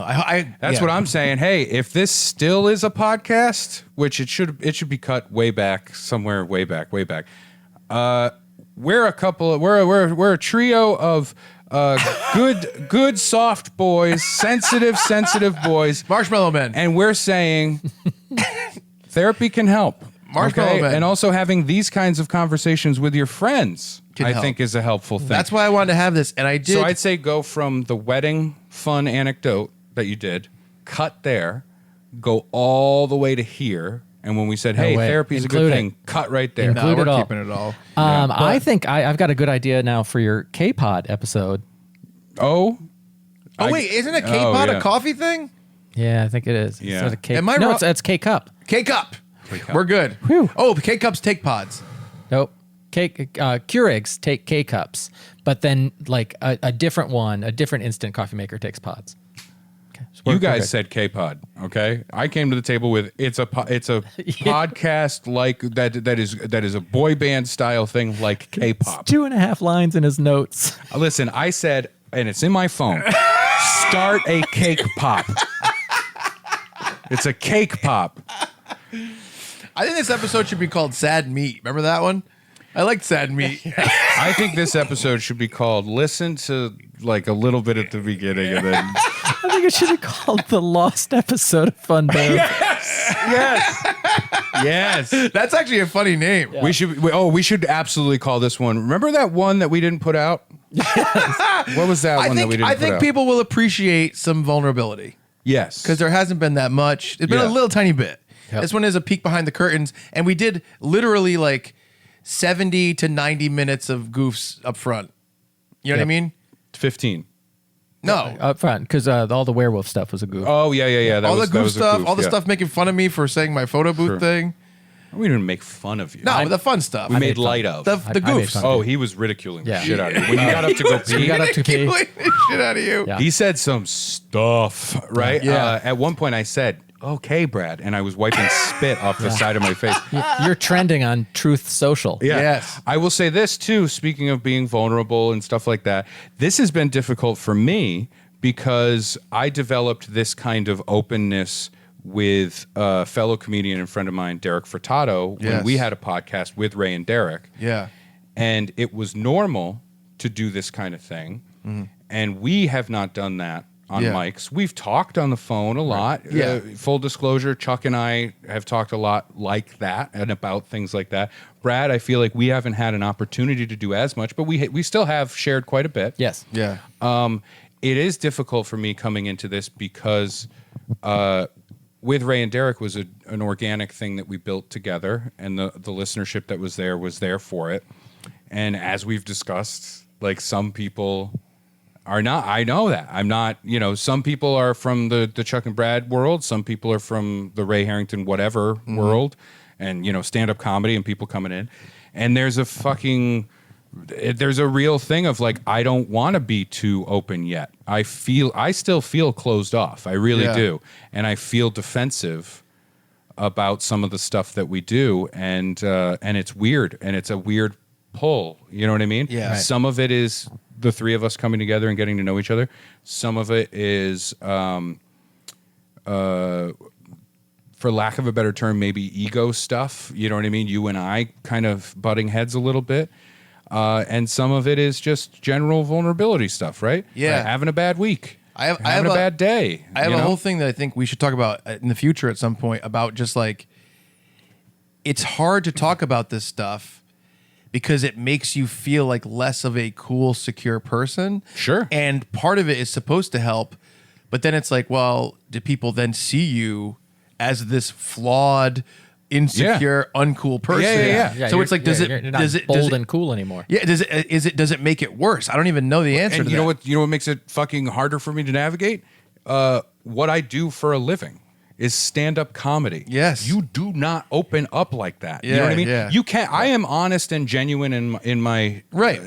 on stage and what I'm doing. I think I'm more open and there than a lot of comics. I'm not saying I'm the most. I'm not saying sure. I'm awesome or anything like that. Sure. But I do feel like I'm more that than not. But it's very difficult to come here. You know what I mean? It's like, oh, well, a podcast is an extension of my stand-up career, essentially. Sure, yeah. And then come here and go, hey, I'm feeling really bad about myself. You know what I mean? Yeah. That's weird because I don't want somebody to be like, I listened to your podcast. The fuck? Are you okay? It's you know what I really- mean? And it's extra hard to be like, hey, guess what? I'm sensitive and sometimes my feelings get hurt. When we were talking literally a second ago before we started all this shit about like knowing that there are people that came over from Chuck and Brad that are just like, I don't like Ray and I don't want him to be there. I You know know. what I mean? Yeah. And it's hard for me to go, okay, well, also I feel bad. No, that's how I feel. Excuse me, but what you're forgetting, I know you don't want me to talk. I know you don't want to hear me saying this. But, I'm sensitive. You know what I mean? Like, it's a hard thing. It's like, Yeah. hey, I didn't grow up with a dad and it fucked me up for life. Yeah. Here I am. It's really tough. I'm at a point with my own fucking 8-year-old son. If I go, I didn't have a dad to do this or that with me or whatever. I'm at a point where he goes, yeah, I know. He's just over it. Yeah, let me put that out on the table. There you go. Being extra vulnerable, okay? Yeah. My own fucking child is sick of hearing that I have daddy issues, Yeah. okay? Well, the thing is, what are we doing? I hope that I'm going to quit comedy. I'm going to quit this podcast. And I'm going to go live on a mountain somewhere until I finally have enough guts to end it. I almost did in New Orleans, but I feel like I hope that there are other people who have similar feelings, who like the podcast and hear us and they go, it's helpful to know that other people have the same feelings as me and are dealing with the same issues. Right. That's what the hope is. Yeah. And as a performer, really what I personally believe is whether you're making like straight up comedy, movies, podcasts, music, you have someone who says, here's my life where I have these issues, and your art helps me deal with the issues I have. Sure, And sometimes that's completely ignoring the issues and laughing through them, which is a lot of what we do. Yep. But maybe sometimes it's acknowledging that a lot of people as humans deal with the same insecurities and sadness, and that kind of makes you feel a little bit more connected to people. Yeah, absolutely. There's that. So maybe people are like, wow, these guys that laugh every week and have a lot of fun, same problems as me. You know? That's what I hope. Yeah. Yeah. I've just gotten more closed off as the episode has gone on. You sure have. Yep. And that's Look at my body language. Just crossing, closing. I'm crossing. I'm crossed. Yeah. I'll do a cross. I'm mad. Honestly, right now, I'm just cold. I'm I just freezing. want a barbecue chicken calzone. That's what I want right Ooh, now. Oh, yes. that's good. I like Pretty that. great. Are you closed off because you don't want to talk about this stuff in general, or you don't want to talk about your own stuff? I just don't want to feel like I don't want to talk about my own stuff. That's fair. Yeah. That is Yeah. fair. I think obviously I think there's value in bringing these issues to light. Yeah. Whether it's to help somebody, whether it's to create a connection, or whether it's so that we have a record of this time in our lives. Sure. You know, like a year from now, if we can look back and be like, whoa, remember when Chuck was single, and he's going to be a Mormon a year in the future, and he's going to have multiple wives. Now, see, in my head, what we were doing is like we're looking back a year from now, going, man, we had it so good, and we We didn't did. even I know know, it. I Yeah. know, I That know. was Yeah. those were the days. I know. But no, it's tough because I think what I'm struggling with here is like how I view the podcast and what it is and what it's for It's all fun. is fun. And I mean that not just like we're gonna give you fun. It's I want a fun. reprieve from the I sad want stuff. fun. Yeah. And I need fun. Oh, like Andrew WK. Yes. Yeah, and I think that is an important part of it. You know what I mean? For sure. I want it to be that. For sure. And I find that that's fucking so important. And it gets more important as time goes on. Yes. And I, even when I'm in a good place, I still agree with that. And to be clear, I think we should put our cards out on the table. We're feeling these things. We're dealing with things. We are, in a grand sense, we're okay. Yeah. You don't have to worry about us, Yeah. you know, at that level. Yeah. Brad, put your hand down. But I wanted to put that out there because I don't want anybody unnecessarily like jumping to conclusions. Yeah, sure. You know? Yeah. But it's really difficult. And I don't know where this goes. I don't know where this goes from here. Well, it's just, you know, I was open about it. Yeah. I'm honest about it. And I just wanted to bring that up. And maybe I'll feel better. Maybe other people will relate to it. And I just wanted to bring it to the table. And people have reached out and been like, Yeah. I'd like to know about what's going on in your guys' lives. You guys used to be very vulnerable and talk about this stuff a little bit more. So I'm like, we've released like 17 episodes so far, if not more than that. Sure. So I'm like, we can do an episode where the first hour and a half is all joking around, and the last hour and a half is fucking What? fun.